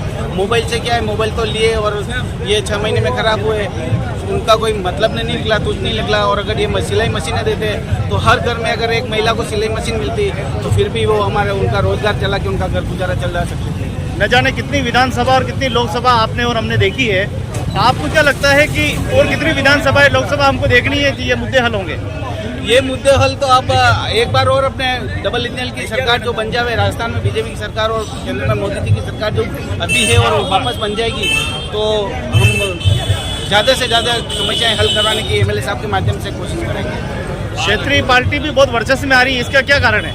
क्षेत्रीय पार्टी का कोई वर्चस्व नहीं है, वो एक तरह से तानाशाही टाइप की छत्तीसगढ़ में जिस तरह से वो एक जो करते हैं ना नकली टाइप का, उस तरह से लोगों को भड़का रहे हैं कि जैसे अपने मंदिरों में नहीं जाने, अपने देवी देवताओं नहीं माने, अपने जो त्योहार है उनको नहीं मनाने, इस तरह से कर रहे हैं। इस तरह से वो आगे नहीं बढ़ सकते, उनको आगे बढ़ना है, उनको शिक्षा के अंदर बात करनी चाहिए थी, उनको सब समाजों को साथ में लेके चलना चाहिए था। वो खाली उनके समाज को आगे लेके जा रहे हैं। उनका हर संगठन में भारतीय जनता पार्टी सभी समाजों को साथ में लेके चलती है और सभी का साथ में विकास करने की कोशिश करती है, इसीलिए हम भारतीय जनता पार्टी के साथ में हमेशा जी। 4.5 साल तक इस सरकार ने कुछ काम नहीं किया और उनके बाद उनको लोगों की याद आई कब में हम विकास करें, ये करें, सब रेवड़े बांटने का काम किया और रेवड़े भी ऐसी चीज़ों की बांटी रेवड़े जिसका कोई लोगों को लाभ नहीं हुआ। और 4.5 साल तक आपस में जितने भी मंत्री है सब भ्रष्ट मंत्री रहे, लोगों के लाखों रुपए रिश्वत चाहते रहे और कुछ काम नहीं किया। राजस्थान का विकास बिल्कुल डाउन हो गया, घट गया बिल्कुल, और कुछ नहीं हुआ। राजस्थान पर कर्जा इतना बढ़ गया कि राजस्थान की हालत बहुत ख़राब है। इसलिए सरकार बदलने की जरूरत है और सरकार बदलेगी। आप क्या वादे कर रहे हैं कार्यकर्ता अपने वोटर से, क्या वादा कर रहे हैं कि आप उनका काम करेंगे? पहले जितने भी छोटे छोटे गाँव का विकास है, रोडों की है, लाइटें हैं, उनकी कमी अभी 10 सालों में कहाँ आपने करवाए अपने लेवल पे? अभी तक हमारे जितने भी विधायक साहब ने ग्रामीण में जितने भी अच्छे छोटे मोटे सीसी रोड है, छोटे मोटे सब काम करवाए। हर समय ग्रामीण लोगों पर ध्यान दिया, आके मिलना जुलना सब तरह से काम किया। एक कार्यकर्ता के दायित्व और कर्तव्य बताएंगे आप क्या होते हैं? एक कार्यकर्ता का दायित्व है सबसे पहले लोगों की समस्या, उनके पास लोगों की समस्या ले जाके विधायक साहब के पास जाना और उनसे उनके साथ उनका काम करवाना, ये एक कार्यकर्ता का ही होता है। कितने काम अभी तक हुए हैं? आपको क्या लगता है कि ये मैंने बढ़िया काम किया, मुझे वोट मिलेंगे? हमने हर घर गली की सीसी रोड जितने भी गलियों में सीसी रोड करवाई, पानी की जो योजना है, योजना पे प्रधानमंत्री का जल योजना, जल संरक्षण जो पानी का योजना कहाँ बनवाई आपने, कौन से क्षेत्र में? दीगली ग्राम, दीगली में क्या क्या विकास हुए हैं? सीसी रोड है जितनी भी बनवाई।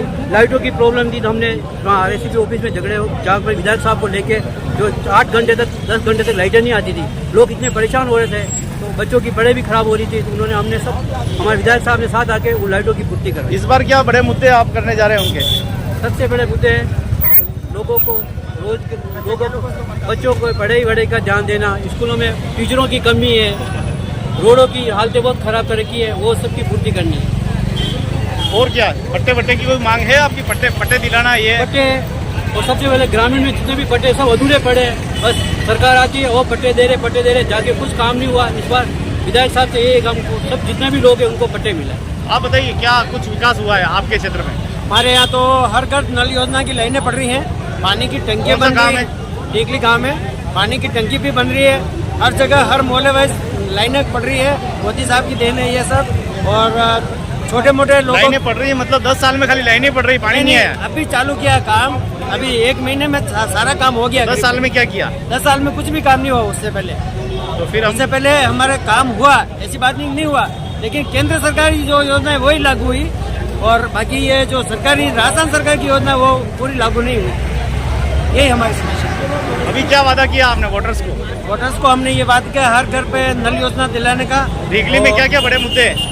बड़े मुद्दे तो पेरा फेरी वाली जमीन है, उसके हम पट्टा लेना चाहते हैं ग्रामीण वाले। और पट्टा क्या आदिवासी लोग सब टापरों पे बसे हुए हैं, उनको कम से कम पट्टा दिलावें ताकि वो जमीन यूआईटी आवक नहीं करे। और यूआईटी ने आवक किया उससे निकाल के आबादी का सरपंच पंचायत के अधिकार के अंदर पट्टे दिलाने का कोशिश हम चाहते हैं। पट्टे मिले और सब सुरक्षित रहे और कच्चे केलुपोस मकान है उसको पक्के मकान मिले और बच्चे पढ़ाई कर सके, स्कूल अच्छे बने, यही हम चाहते हैं। आप अपने विधायक से करवाएंगे? बिल्कुल सर, बिल्कुल करवाएंगे। भाई संतोष पाल जी जो ग्रामीण विधानसभा को कई दिन से कई हफ्तों से यहाँ हैं और एक एक कार्यकर्ता एक एक मंडल और शक्ति केंद्र में उनका जाना हुआ है।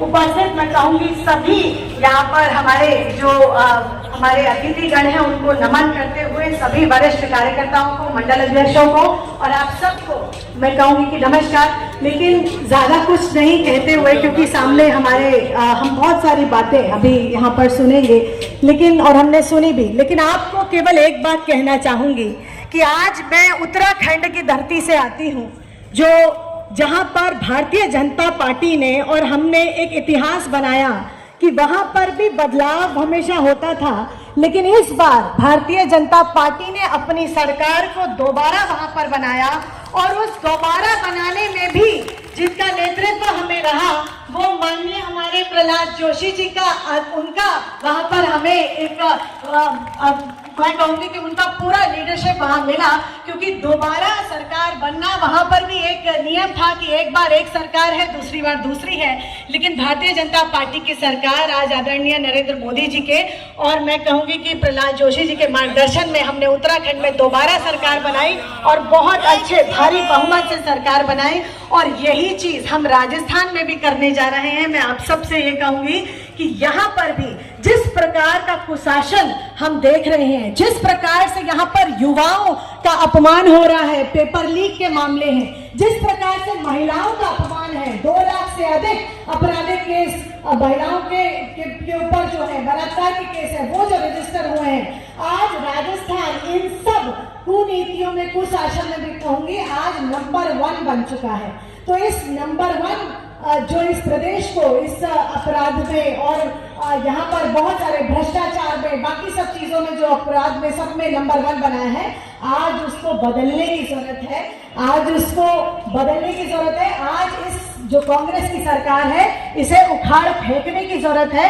तो आज हमारा जो कार्यकर्ता है, हमारी जो महिला है वो यहाँ से प्रण लेगी कि महिला यहाँ पर राजस्थान में नहीं सहेगी ये अत्याचार और नहीं सहेगी ये अपमान और आज हम इस सरकार को बदल कर फेंकेंगे। ऐसे ही यहाँ के युवा, यहाँ के हमारे और जो वरिष्ठ जन है, मैं आपसे कहूंगी कि केंद्र से बहुत सारी योजनाएं, बहुत सारी चीजें यहाँ आती हैं प्रदेशों में। जब डबल इंजन की सरकार होती है तो बहुत तेज गति से हमारा विकास होता है, लेकिन आज राजस्थान जो है वो कहीं ना कहीं इन विकास में, इन योजनाओं में पीछे है। क्यों पीछे है? क्योंकि यहाँ पर जो सरकार है वो कांग्रेस की सरकार थी और उस कांग्रेस की सरकार ने बहुत सारी केंद्र की नीतियां उनको यहाँ पूरा करने का पूरा नहीं किया। यहाँ पर जब कोविड का समय था, हम सब एक मुश्किल घड़ी से यहाँ गुजर रहे थे, तो हम सब ने देखा कि किस प्रकार हमारे नेता, यहाँ पर हमारे उपस्थित बहुत सारे हमारे वरिष्ठ नेता हैं, वो सब यहाँ पर उपस्थित थे और लोगों की सेवा कर रहे थे।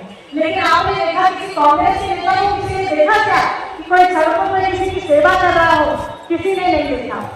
ऐसे ही प्रधानमंत्री जी ने हर प्रदेश में कोविड वैक्सीन भेजे, सभी कुछ भेजा, लेकिन उसके बावजूद कांग्रेस के जो शासित राज्य थे उनमें ज्यादातर यहाँ पर सरकारों ने ये बताने की कोशिश करी कि हमें कोविड वैक्सीनेशन की जो वॉइस है वो हमारे पास नहीं आ रही है, उसकी कमी है। और बाद में एक न्यूज अचानक रिपोर्ट में और एक रिपोर्ट में जारी हुआ, वहां पता लगा कि किस प्रकार से जान पूछकर उस कोविड वैक्सीन की दवाई थी उसको वेस्ट किया जा रहा ताकि उसकी कमी यहाँ पर हो। तो ये सरकार इस प्रकार की सरकार है जो केवल राजनीति करना चाहती है, उसको जन सेवा से, लोगों की किसी समाज सेवा से कोई लेना देना नहीं है। तो आज तब हम लोगों को ये प्रण लेना है कि हमारे दो प्रत्याशी हमारे सम्मुख हैं।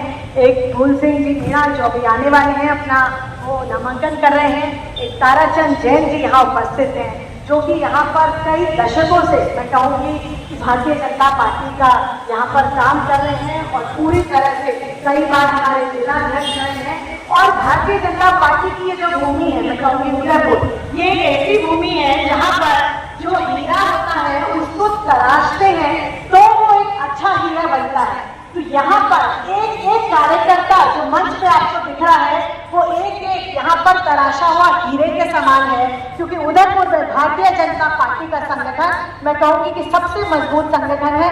उसके लिए आप सबको बहुत बहुत शुभकामनाएं।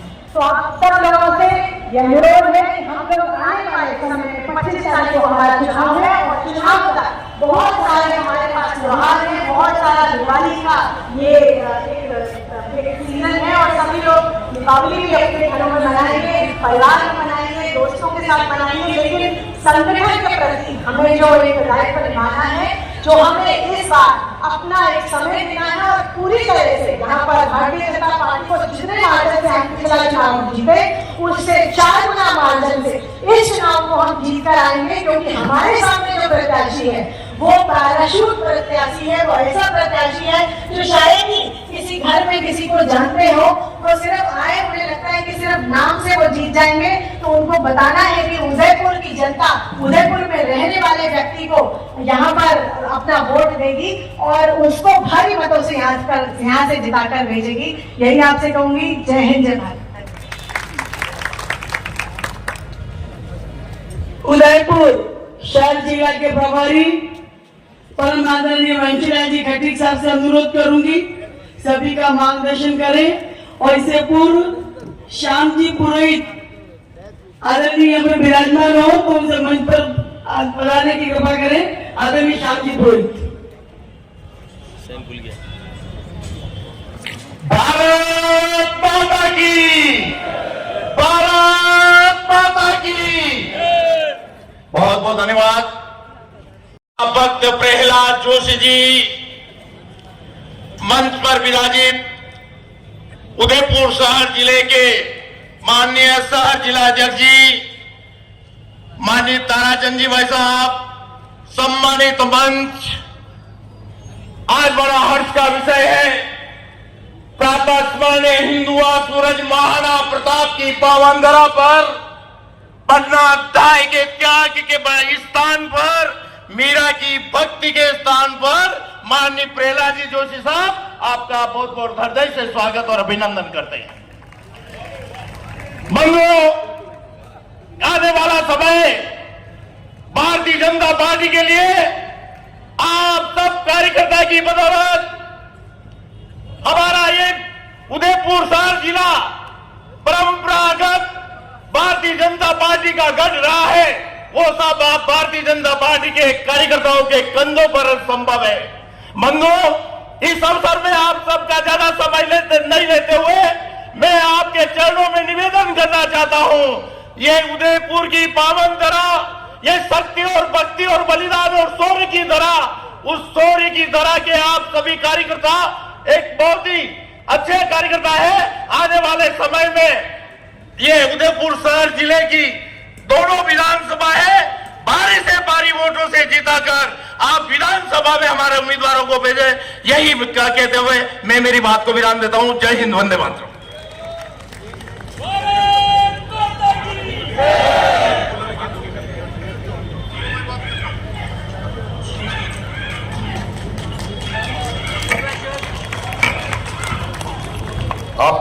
मैं समझ रहा हूं, धूप में बैठे हुए हैं आप लोग, 11 बजे से बैठे हुए हैं और इतना कड़ी धूप है, तो इसलिए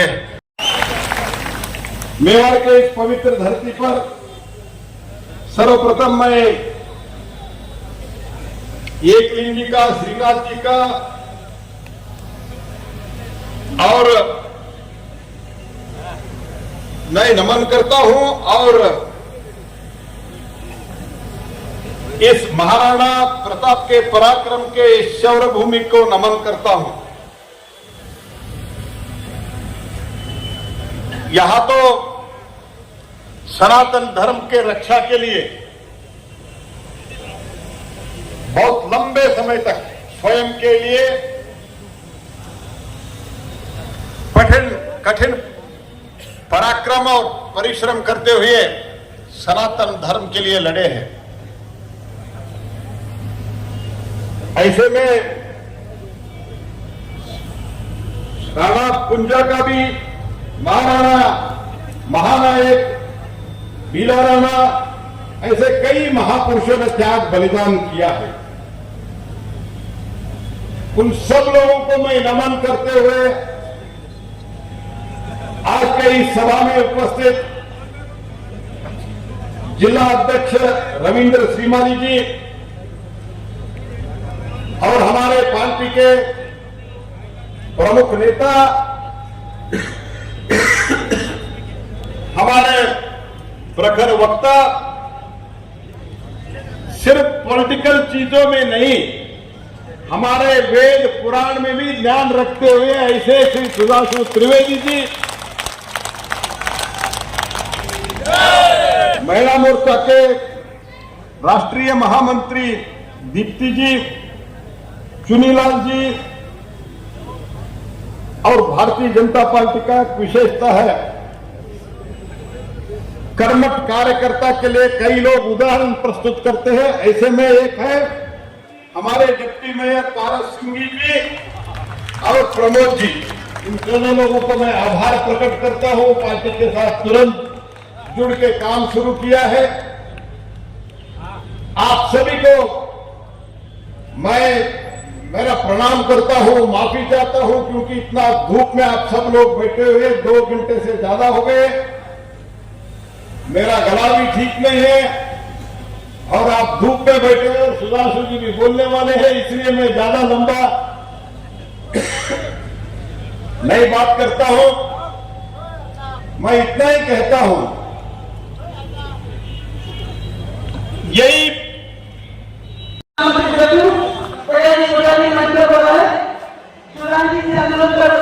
आपका स्वागत करें। अपने तर्कों से, अपने वाणी से विपक्ष को निरुद्ध करने वाले, और हम जब डिबेट में देखते हैं गौरव वल्लभ जब आता है आपके सामने, वो गौरव वल्लभ भी घबराते हैं। उस डिबेट में 3 बार पानी पीते हमने उनको देखा है। ऐसे होने की वक्ता का 2 ताने के लिए स्वागत करें, अभिनंदन करें।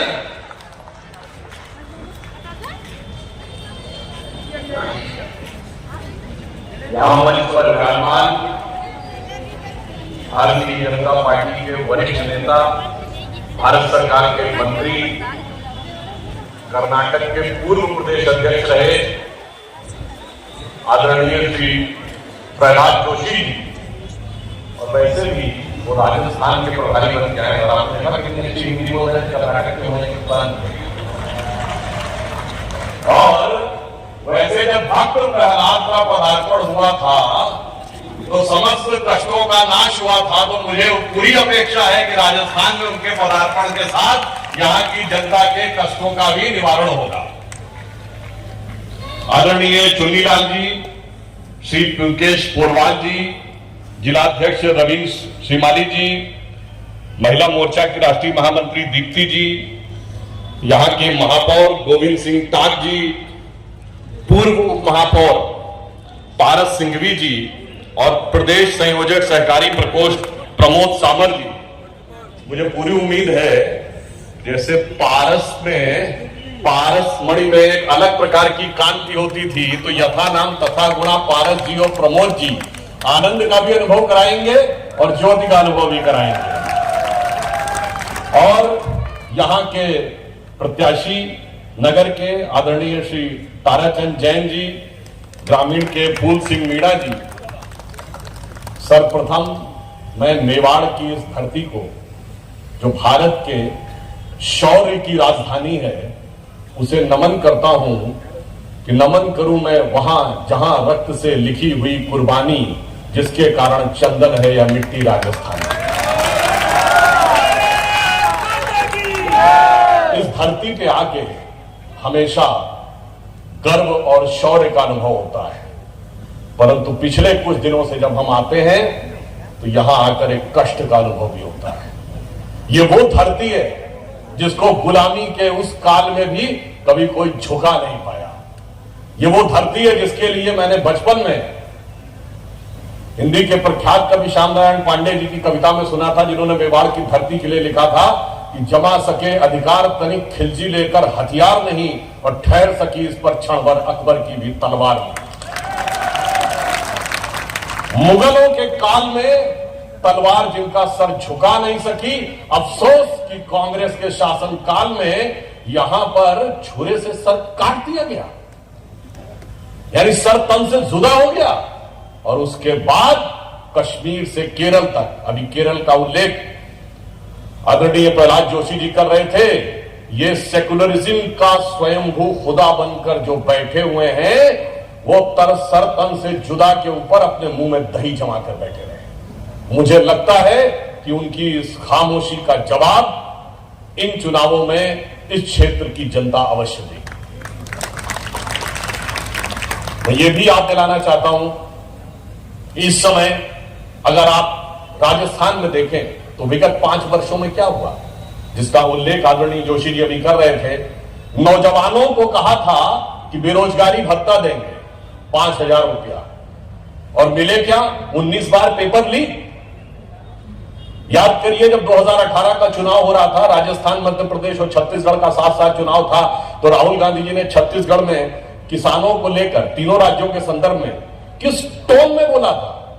बस सारा कर्जा माफ, 1 2 3 4 5 6 7 8 9 10 दिन में कर्जा माफ, नहीं तो सब बदल दूंगा।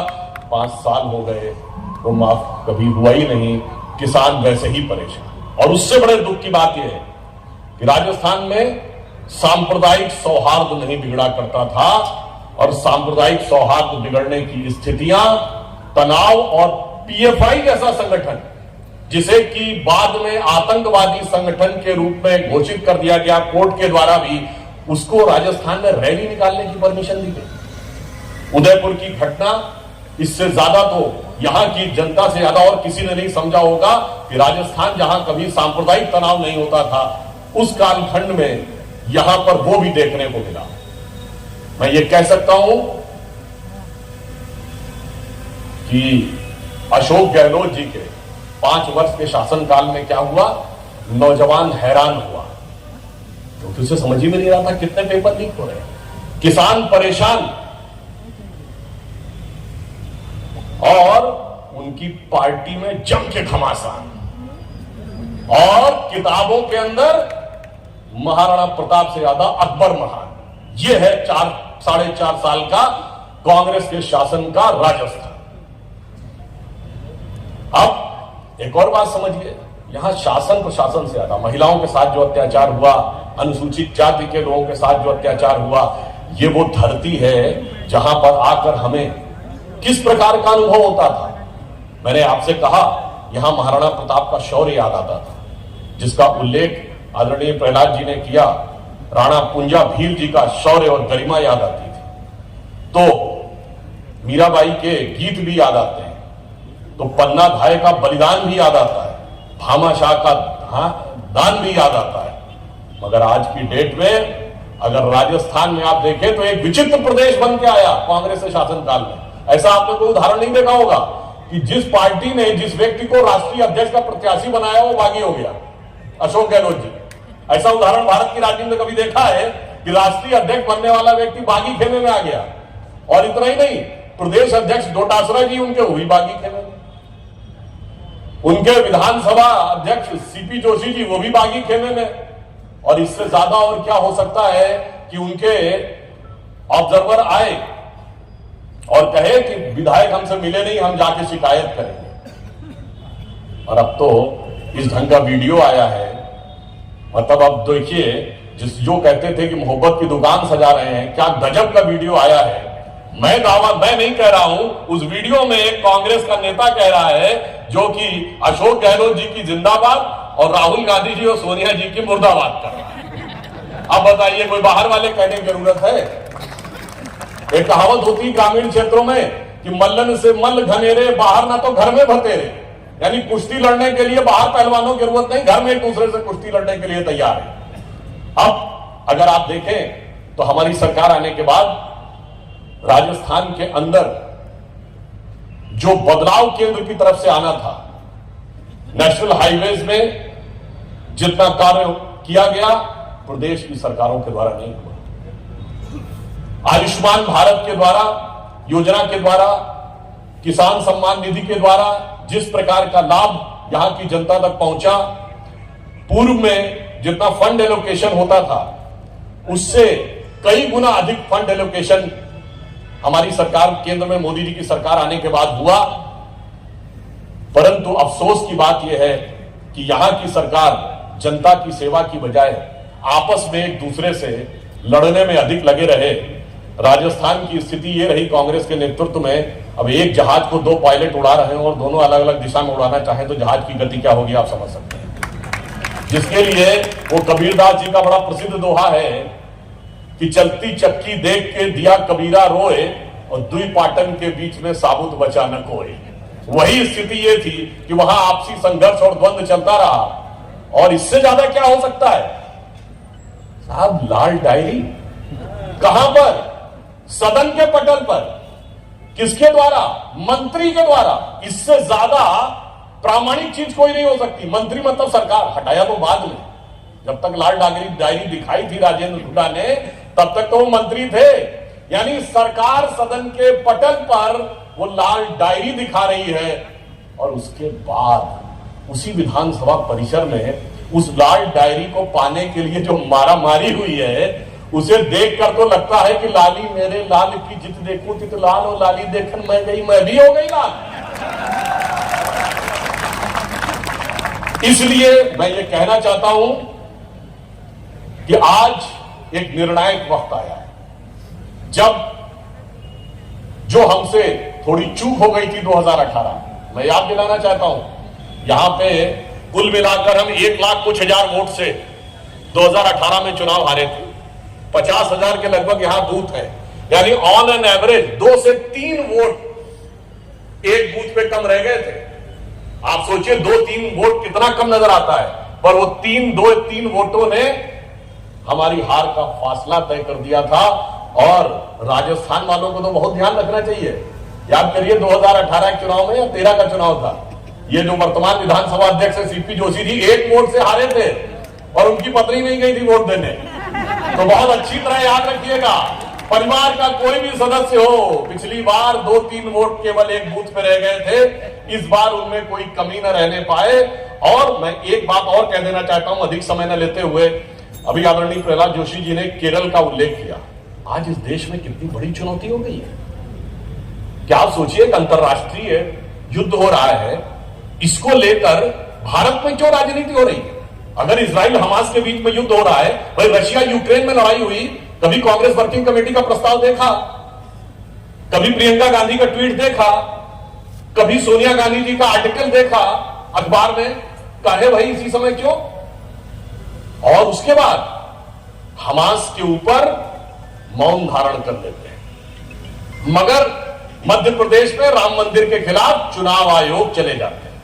मतलब हमास जैसे आतंकवादी संगठनों के लिए हमदर्दी और राम मंदिर के लिए दिल में बेदर्दी, ये इनकी वास्तविक हकीकत है। और जो उन्होंने बात कही कि एक आतंकवादी संगठन से जुड़ा हुआ व्यक्ति रैली को संबोधित कर देता है और उसके बाद भी सब शांत होकर बैठे हुए हैं, कहीं उसका कोई उल्लेख नहीं कर रहा है, बल्कि वो फिलिस्तीन के पक्ष में कहते हैं कि हम बयान दे रहे हैं। फिलिस्तीन पे भारत सरकार का पक्ष भी बहुत स्पष्ट है, फिलिस्तीन को एक राज्य के रूप में मानते हैं, परंतु शांतिपूर्ण वार्ता के द्वारा इजराइल के साथ सहअस्तित्व के साथ यहां ना शांतिपूर्ण है, ना वार्ता है, ना सह अस्तित्व है, मगर उसके बावजूद हमें तो ऐसा लग रहा है कि इनको सिर्फ मुसलमानों से मतलब नहीं है। हम सारे मुस्लिम समाज की बात नहीं कर रहे हैं। जैसे आपको यहां मार्केट में खड़े हैं, ज्यादा सामान खरीदना तो आप कहते हैं ना होलसेल डीलर को देखो, थोक विक्रेता। तो इनको लगता है कि जो चंद कट्टरपंथी मुस्लिम नेता है ना, वो होलसेल डीलर है वोटों के। तो इस समय वो चंद कट्टरपंथी वोटों को अपने पक्ष में करने के लिए होड़ लगी हुई है सभी विपक्षी दलों में। ये जब अपनी तथाकथित भारत जोड़ो यात्रा निकाले थे तो क्या नारा देते थे? जुड़ेगा भारत, जीतेगा इंडिया। आज तो हमें लग रहा है इनका नारा हो गया, जुड़ेगा कट्टरपंथी, जीतेगा हमास। और एक और षड्यंत्र आप समझिए कि एक समुदाय को तो फिलिस्तीन तक जोड़े रहो और दूसरे समुदाय को उत्तर दक्षिण में तोड़े रहो, तमिल हिंदी में तोड़े रहो, अगड़े पिछड़े में तोड़े रहो। इसका अर्थ यह हुआ कि किस प्रकार की यह एक षड्यंत्र है, इसको आपको समझने का प्रयास करना चाहिए। और मैं अंत में आपसे एक अनुरोध करूंगा कि हमारे दो प्रत्याशी हैं, ताराचंद जी और फूल सिंह जी। आज यहां पे एक विषय और देखिए, कांग्रेस बड़ी गारंटी देती है। अच्छा, मजे की बात यह है कि कोई नई नवेली पार्टी हो, जैसे कुछ आजकल नई नवेली पार्टी आई है ना, नई नवेली अजब अलवेली पार्टी, पर ये तो बहुत पुरानी पार्टी है, पुरानी धुरानी पार्टी है। क्या कर देंगे भैया? आपका तो शासन रहा इस देश में 50-55 साल, और आपका नहीं, आपकी पार्टी का नहीं, आपके बाप दादों का शासन रहा, खानदान का शासन रहा, तब तो कुछ किया नहीं। और आज कहते हम कर देंगे, मतलब इस पे वो कहावत याद आती है कि बाप ना मारी मेड की बिटवा तीरंदाज। अब आके कह रहे हैं कर देंगे। और गारंटीज के विषय में आदरणीय प्रहलाद जी ने बताया कि किस ढंग से कर्नाटक में धोखा दिया, यहां पे राजस्थान में 5,000 रुपए मिले नहीं, ऐसी ऐसी शर्तें लगा दी कि उसके बाद वो कभी पूरा ही ना हो पाए। हाँ, गारंटी इनकी क्या है कि इनकी सत्ता आएगी तो भ्रष्टाचार की गारंटी है, घोटाले की गारंटी है, पेपर लीक की गारंटी है, दंगों की गारंटी है, लॉ एंड ऑर्डर ध्वस्त होने की गारंटी है। ये सारी की सारी गारंटियां इनकी हैं। और उदयपुर में जो कन्हैयालाल जी के साथ घटना हुई, उस ढंग की घटनाओं की भी गारंटी हो सकती है, इससे भी इनकार नहीं किया जा सकता। ये इनकी असली गारंटी है। इसलिए इनके वादे पर तो भरोसा कैसे किया जाए? वो पुराना गीत याद आता है कि कैसे मैं एतबार करूं, तेरे दामन में तेरे सच है कम और झूठ है ज्यादा, वादे पे तेरे मारा गया बंदा में सीधा सादा, वादा तेरा वादा। तो आज स्थिति है। एक और उदाहरण बता दूं, जो गारंटी कहते हैं, हिमाचल प्रदेश में इन्होंने कहा कि हम आते ही पेट्रोल डीजल के दाम कम कर देंगे और ओल्ड पेंशन स्कीम लागू कर देंगे। आते ही क्या किया? पेट्रोल डीजल के दाम 3-3 रुपए बढ़ाने पड़े। क्यों? हमारी सरकार थी, हमें पता था कि 80% सरकार का बजट सिर्फ सैलरी में जा रहा था। जैसे ही आपने वो अपना तथाकथित दावा किया, अब तो सैलरी का बजट रेवेन्यू से ऊपर हो गया, तो फिर दाम बढ़ाने ही पड़े। इसलिए जो कहते हैं उसके ठीक उल्टा करते हैं। हम जो कहते हैं वही करते हैं। नरेंद्र मोदी जी की यही खासियत है कि जो कहा वो करके दिखाया। याद करिए, एक और आपको बात याद दिला दूं कि बालाकोट एयर स्ट्राइक हुई थी, आप सबको याद हो 2019 के चुनाव में। उसके बाद संयोग से मोदी जी की पहली रैली राजस्थान में हुई थी और उस दिन एक रैली चित्तौड़गढ़ में थी। मैं भी उस समय उस रैली में था।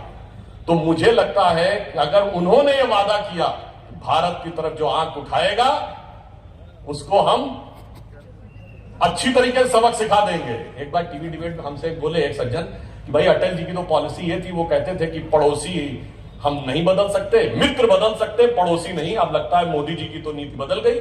मैंने कहा नहीं, मोदी जी बिल्कुल इसी नीति पे कायम है, उसके अगले चरण पे पहुंच गए। अटल जी ने कहा था कि हम दोस्त बदल सकते हैं, पड़ोसी नहीं बदल सकते। मोदी जी ने कहा हम पड़ोसी नहीं बदल सकते हैं, पर पड़ोसी को हैसियत में तो रख सकते हैं। और मैं अंत में आपसे यह भी अनुरोध करना चाहूंगा कि हमारे दोनों प्रत्याशी आदरणीय ताराचंद जैन जी, श्री फूल सिंह मीणा जी, मैं चाहूंगा कि जब अंधेरे के बाद भोर की सुबह होने वाली है तो तारा चमकता दिखाई पड़ता है कि नहीं? और जब तारा चमक जाता है तो फूल खिलता है कि नहीं? तो तारा भी चमकाना है, फूल भी खिलाना है, और जब फूल खिल जाएगा तो मेवाड़ का जो राजकीय चिन्ह था ना सूर्य, वो प्रखरता के साथ भारत के विकास और शौर्य का सूर्य प्रखरता के साथ आता हुआ नजर आएगा। तो मैं अंत में ये कविता की एक पंक्ति कहते हुए आप सबसे निवेदन समाप्त करता हूं। मुझे लगता है कि आपके मेवाड़ क्षेत्र की वो पहाड़ियां जिन पर ऐसा लगता है कि एक एक पेड़ के पत्ते पर वो अमर कहानी लिखी हुई है, लगता है कि यहाँ के पर्वत पथ के ऊपर चेतक की चरण निशानी आज भी है, तो मैं ये कहता हूं कि मौन मौन गिर कहते हिलमिल गाथा वीर जवानों की, एक एक पत्थर कहता है करोड़ कथा बलिदानों की। तरु के पत्ते पत्ते पर अंकित राणा की अमर कहानी है, मिटी नहीं पर्वत पथ से चेतक की चरण निशानी है। जयमल ने जीवन दान दिया, फतेह ने अर्पण प्राण किया, कल्ला ने इसकी रक्षा में अपना सब कुछ कुर्बान किया।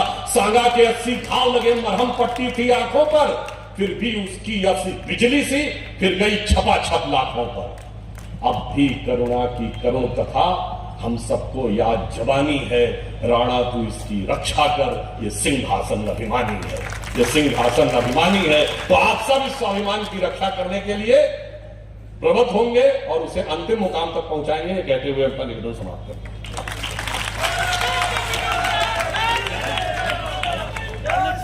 बहुत बहुत धन्यवाद आदरणीय सुधांशु जी त्रिवेदी का कि जिनके जोशीले और ओजस्वी उद्बोधन में आपका वक्तव्य मिला।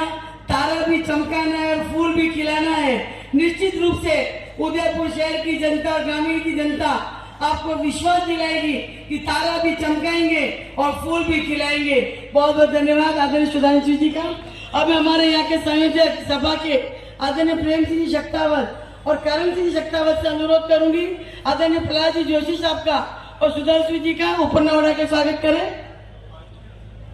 अब हमारे शहर के लोकप्रिय प्रत्याशी आपातकाल में जेल रहे, 6 बार जेल आपका समर्पण रहा, ऐसे लोकप्रिय प्रत्याशी आदरणीय ताराचंद जी जैन साहब को आमंत्रित करती हूँ, हम सभी का मार्गदर्शन करें। आदरणीय ताराचंद जी जैन साहब।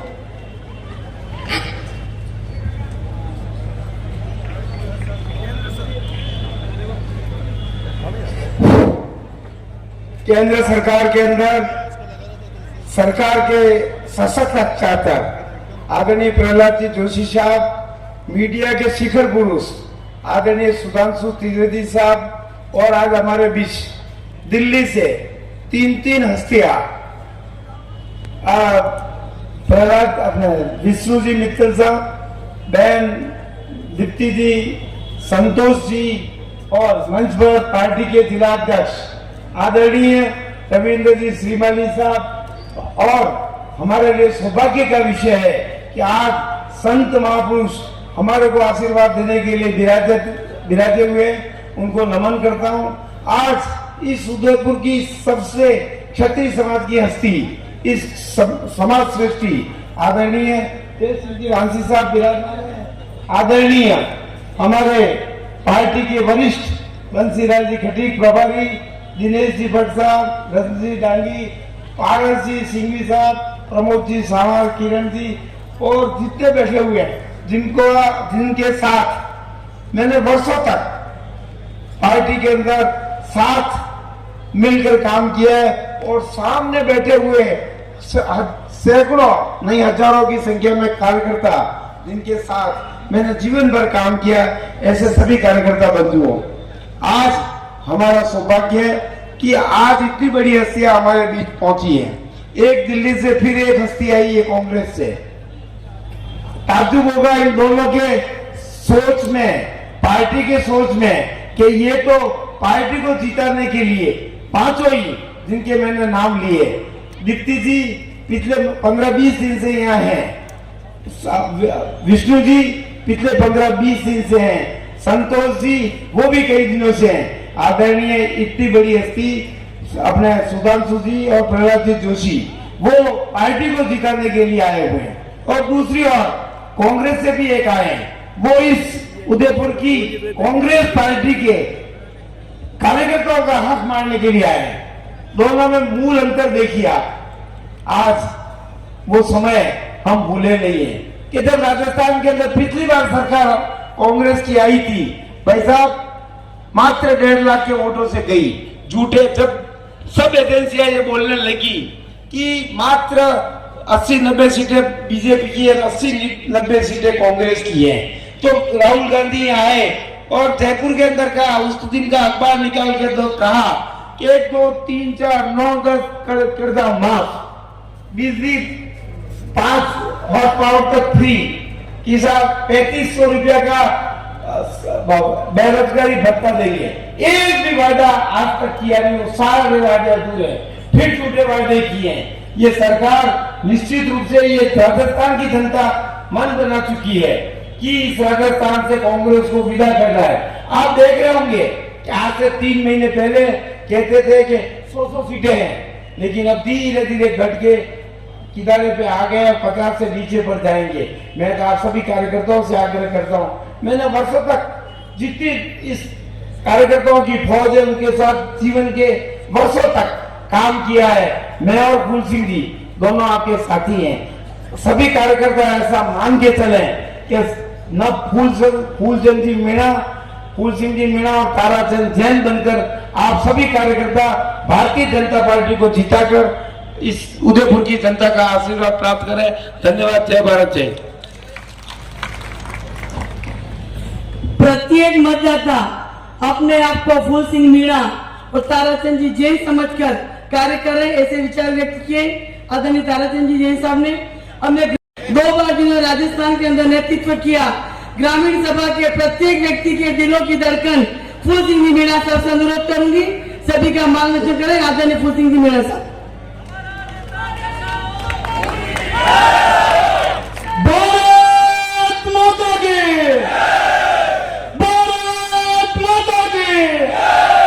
मेरे को लग रहा पीछे आवाज नहीं आ रही है, हाथ खड़ा नहीं होगा तो मैं समझूंगा मेरी आवाज आप तक पहुंची नहीं है।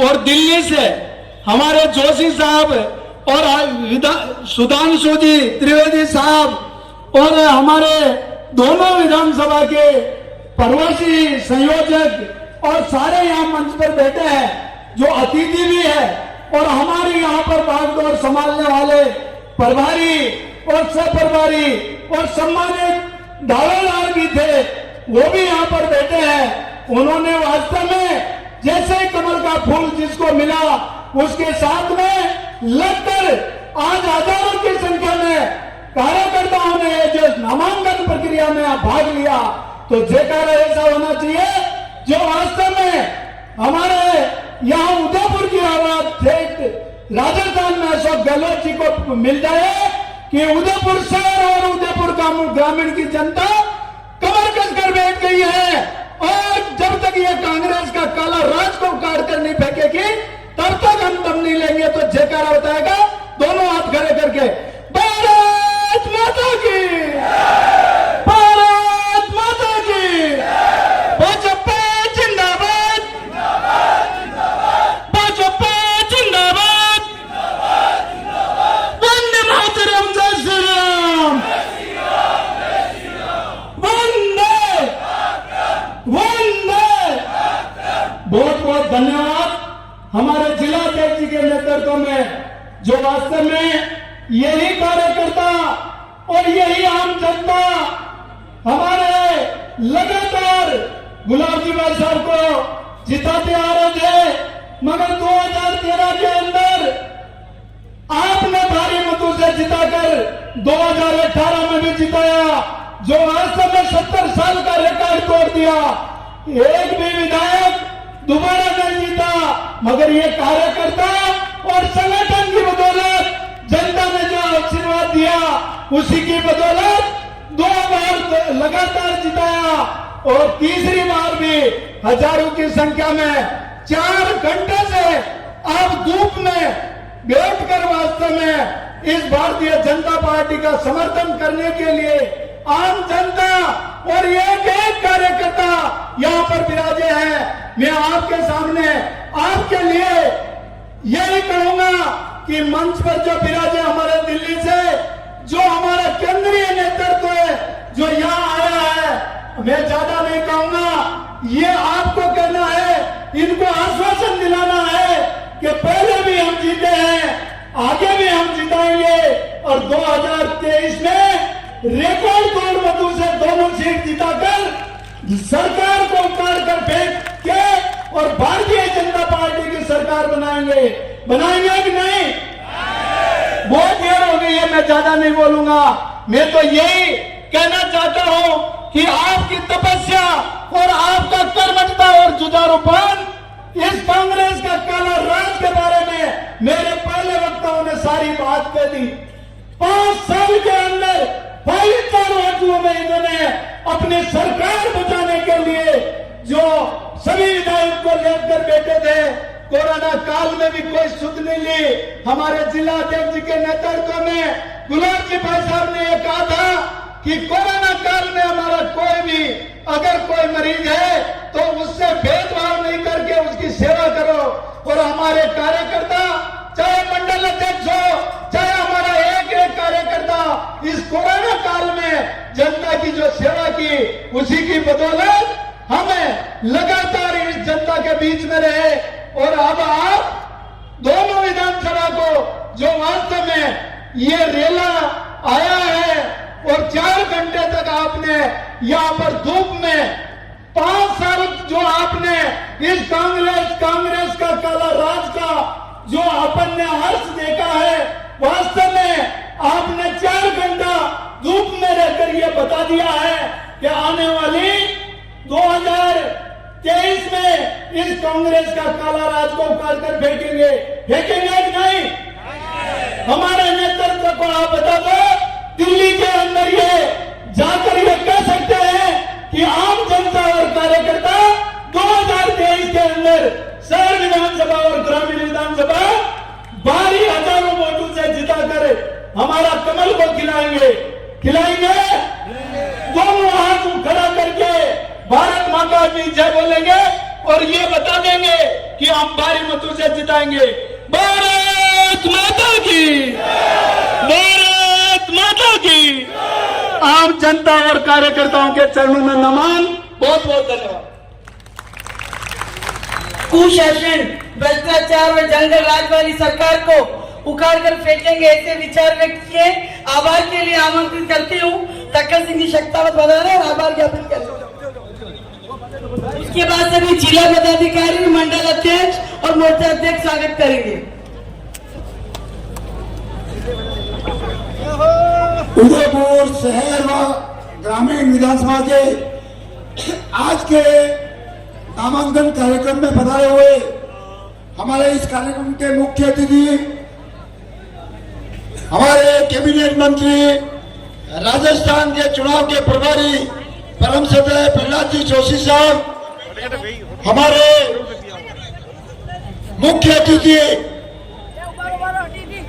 राज्यसभा के सांसद और हम सबके वास्तव में लाडले परम श्रद्धेय सुधांशु जी त्रिवेदी साहब और हमारे उदयपुर शहर के रेगुलर 6 महीने से कमान संभाली हुई महिला मोर्चा की राष्ट्रीय महामंत्री आदरणीय दीप्ति जी, हमारे दोनों प्रवासी प्रभारी आदरणीय विष्णु जी, आदरणीय संतोष जी, हमारे भारतीय जनता पार्टी के लोकप्रिय जिला अध्यक्ष आदरणीय रविंद्र सीमाली साहब, दोनों प्रत्याशी परम श्रद्धेय ताराचंद जी जैन साहब, परम श्रद्धेय फूल सिंह जी मीणा साहब और मंच पर विराजमान पार्टी के सारे वरिष्ठ नेतागण और दोनों विधानसभा के गांव-गांव और दानी-दानी से बदले हुए सभी पार्टी के वरिष्ठ जनता जनार्दन, माता बहनों, मैं आप सबका हार्दिक स्वागत और अभिनंदन करना चाहूंगा कि वास्तव में आपने कड़ी धूप में बैठकर भारतीय जनता पार्टी के दोनों प्रत्याशियों को आशीर्वाद दिया और ये कहना चाहूंगा कि इंद्र भगवान ने हम सबके पर अभी आशीर्वाद दिया और छाया की एक बार पुनः मैं आप सबका बहुत बहुत आभार व्यक्त करना चाहूंगा। भारत माता की। एक बार कांग्रेस के कुंभकर्ण की सरकार को आप उनको नींद से जगा दे और हुकार करके यहाँ से जाए। भारत माता की भाजपा जिंदाबाद, कहना मान ले, कहना मान ले। धन्यवाद। सभी इतनी संख्या में पधारे, आप सबका भारतीय जनता पार्टी की ओर से मैं बहुत बहुत स्वागत और अभिनंदन करता हूं और धन्यवाद ज्ञापित करता हूं कि इतनी गर्मी में आपने जो व्यवस्था बनाए रखी और हमसे जो कई कमी खामी रही होगी उसके लिए हम माफी चाहते हैं। आप सबका हृदय की गहराई से बहुत बहुत धन्यवाद ज्ञापित करते हैं। बहुत बहुत धन्यवाद। और इसी तरह आप आगे भी कार्यक्रम को सफल बनाने में अपना सहयोग प्रदान करें। जय हिंद, जय भारत। विधानसभा 2023 में क्या कुछ भारतीय जनता पार्टी 2023 में भारतीय जनता पार्टी सरकार बनाएगी। हमारे दोनों प्रत्याशी यहाँ से जीतेंगे थम्पिंग वोट से। इसमें किसी प्रकार की कोई गुंजाइश नहीं है, क्योंकि कांग्रेस सरकार फेलियर रही है। कांग्रेस ने कुछ काम नहीं किया है, न कर सकती है। कांग्रेस ने जो वादे किए थे कर्जे माफ करने के, और बिजली का तो अभी करंट आ रहा है, डबल बिल आ रहे हैं। ये सारे वादे बेकार हुए और बच्चों को एजुकेशन के लिए जो किया पेपर लीक हो गए और ये सब मैंने नामों से लगा के ये सब जेल में फिट हो गए। इस तरीके का कांग्रेस का कोर्टर है। 18 लाख बच्चों का इतना समय खराब हुआ और उन लोगों को एजुकेशन के लिए 1-2 साल का और इंतजार करना पड़ा। इससे ज़्यादा निकम्मापन क्या हो सकता है? इसलिए ऐसी सरकार टिकने वाली नहीं है। बहुत ही खुशी का विषय है कि दोनों ही प्रत्याशी बहुत अच्छे मतों से विजयी होंगे और इसका हुजूम जो आज देखने मिला ये इसको साबित करता है कि प्रत्येक कार्यकर्ता अपने आप को ताराचंद जी जैन और फूल सिंह जी मीणा समझता है। उन दोनों प्रत्याशियों को मेरी ओर से अग्रिम बधाई। Thank you. शहर के मुद्दे क्या हैं? आपको क्या लगता है ये अभी शहर के मुद्दे जितने भी गुलाब जी भाई साहब ने जो छोड़ रखे हैं, देवास्थिति का, ट्रैफिक का और जो सौंदर्यीकरण का है, उन सबको माननीय ताराचंद जी भाई साहब और फूल जी भाई साहब मिलके यूआईटी और नगर निगम के साथ मिलकर उसको पूरा करें। Thank you ji. Janata party के उदयपुर शहर और उदयपुर ग्रामीण के प्रत्याशी ने फार्म भरा और आज ये सभा हुई और हजारों की संख्या में जो ग्रामीण परिवेश से और शहर के लोग आए यहाँ पे, उससे साफ दिखता है कि यहाँ पे भारी उत्साह है कार्यकर्ताओं में भी और जनता में भी है। और जिस ढंग से पार्टी ने फूल सिंह जी के 2 बार बनने के बाद तीसरी बार उनके जो सराहनीय कार्य किए उसकी सेवा में उनको तीसरी बार टिकट दिया और हैट्रिक करेंगे। और दूसरा, शहर के लिए जो पार्टी ने यशस्वी कार्यकर्ता हमारे और पूर्व में 3 बार जिलाध्यक्ष रहे हैं, ऐसे यशस्वी कार्यकर्ता को टिकट देके मैं कह सकता हूँ कि इस बार वो विजय होगी भारतीय जनता पार्टी की। तो उदयपुर शहर विधानसभा में पहले कभी नहीं हुई। हजारों की संख्या में हम यहाँ पे जीत कर और ताराचंद साहब राजस्थान विधानसभा में जाएंगे और कांग्रेस सरकार की छुट्टी करेंगे। शहर के क्या बड़े मुद्दे हैं जो आप उनको बताने वाले भाई ये खाना पूर्ति ये पूरी करनी है या विकास मुद्दे हैं? नहीं, एलिवेटेड रोड का हमारा एक उदयपुर शहर में बहुत बड़ा मुद्दा है, पार्किंग को लेके, ट्रैफिक व्यवस्था को लेके। ये सभी, ये आयर नदी है, मानसी वाकल है, जैसे मसाला बाजार है रात्रि को, ये सभी चीजें हैं। इस पे काम करेंगे और ताराचंद जी अच्छा काम करके बताएंगे। ग्रामीण क्या मुद्दे रहेंगे ग्रामीणों के, तो आपको लग रहा है? ग्रामीण में भी कई क्षेत्र में जैसे ग्रामीणों को पट्टे नहीं मिले और जल व्यवस्था को लेके और जिस ढंग से पहाड़ियाँ कट रही है उनको रोकने के लिए, भू खनन हो रहा है अवैध रूप से, उनको रोकने के लिए भी काम किया जाएगा। और क्योंकि शहर के आसपास क्षेत्र का ग्रामीण परिवेश की जगह है तो उसमें निश्चित रूप से व्यवस्थित रूप से उदयपुर बसे, उसको देखते हुए काम किया जाए। कुछ बड़े प्रोजेक्ट भी और शुरू होने की उम्मीद है, आपको लग रहा है?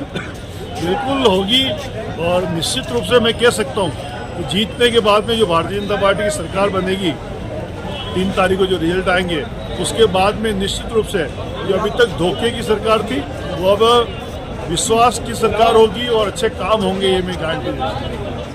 पार्टी उदयपुर शहर के प्रत्याशी ताराचंद जी जैन साहब और ग्रामीण विधानसभा के प्रत्याशी फूल सिंह मीणा साहब के नेतृत्व में एक बहुत बड़ा कार्यकर्ताओं का सम्मेलन हुआ और उनका नामांकन दाखिल हुआ। और अनेक वक्ता ने जो राजस्थान सरकार के बारे में जो विफलता है, चाहे किसानों की कर्ज माफी की बात उन्होंने कही हो युवाओं के रोजगार के बारे में उन्होंने बात कही हो, वो सारे और कानून व्यवस्था राजस्थान में चौपट हुई, उन सबको लेकर भारतीय जनता पार्टी कार्यकर्ता बहुत आक्रोश है। केंद्र सरकार के नरेंद्र मोदी की उपलब्धि है, उन उपलब्धि को आम जन तक पहुँचाने का काम भारतीय जनता पार्टी का प्रत्येक कार्यकर्ता करेंगे। और आज इस कार्यकर्ता में बड़ा उत्साह है और मैं आपके चैनल के माध्यम से कहना चाहता हूँ कि उदयपुर की जो सीट है निश्चित तौर से 51,000 वोटों से जीतेंगे और ग्रामीण के विधानसभा के फूल राजस्थान के ऐतिहासिक मतों से विजयी भी होंगे। एक बार पुनः भारतीय जनता पार्टी कार्यकर्ताओं को इस ऐतिहासिक रैली में सफल बनाने का काम किया, मैं हृदय गहरे से सबका धन्यवाद ज्ञापित करता हूँ। एक ही बात है। कुछ पार्टी आज उदयपुर शहर जिले के हमारे दोनों जांबाज प्रत्याशियों ने भारतीय जनता पार्टी के आशीर्वाद से आज नामांकन दाखिल किया है।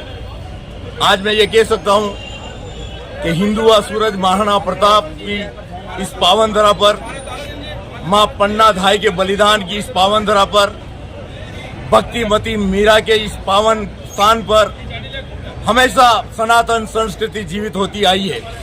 तो आज वो अवसर आया है, हमें सनातन को अजर अमर बनाना है और सनातन संस्कृति को सुरक्षित रखना है। और सनातन संस्कृति को सुरक्षित रखने के लिए आज हमारी ये भारतीय जनता पार्टी की फौज तैयार है और राजस्थान सरकार में आने वाले 2023 के विधानसभा के चुनाव में भारतीय जनता पार्टी की प्रचंड बहुमत से सरकार बनेगी। और आने वाले समय में 2024 में हमारे यशस्वी प्रधानमंत्री जो एक सामान्य पुरुष नहीं है, एक कोई अवतारित पुरुष है, कोई देवत्व का आभास हमें हो रहा है। ये कोई अवतार इस भारत माता के पुजारी के रूप में आया है और इस भारत माता को परम वैभव पर पहुंचाने के लिए पुनः भारतीय जनता पार्टी के 2024 के लोकसभा के चुनाव में माननीय नरेंद्र भाई मोदी प्रधानमंत्री के रूप में स्थापित होंगे और प्रधान सेवक बनकर भारत माता की सेवा में कृत संकल्पित होकर हमारे सनातन संस्कृति, हमारा राष्ट्र, हम भारत माता को परम वैभव पर पहुंचाने के लिए हम भारतीय जनता पार्टी के समस्त कार्यकर्ताओं के सहयोग से पुनः भारत माता को उस आसीन पर पदासीन करेंगे कि हमारा वैभव, कहते हैं कार्यकर्ता, तेरा वैभव अमर रहे माँ, हम दिन चार रहे न रहे पर तेरा वैभव हमेशा अमर रहे। इन्हीं भावनाओं के साथ पार्टी कार्यकर्ताओं ने कृत संकल्पित होकर अब संकल्प लिया है आने वाले दोनों चुनाव में 2023 और 2024 के चुनाव में प्रचंड बहुमत से भारतीय जनता पार्टी की सरकार बनाएंगे, ये निश्चित है। भारत माता की जय।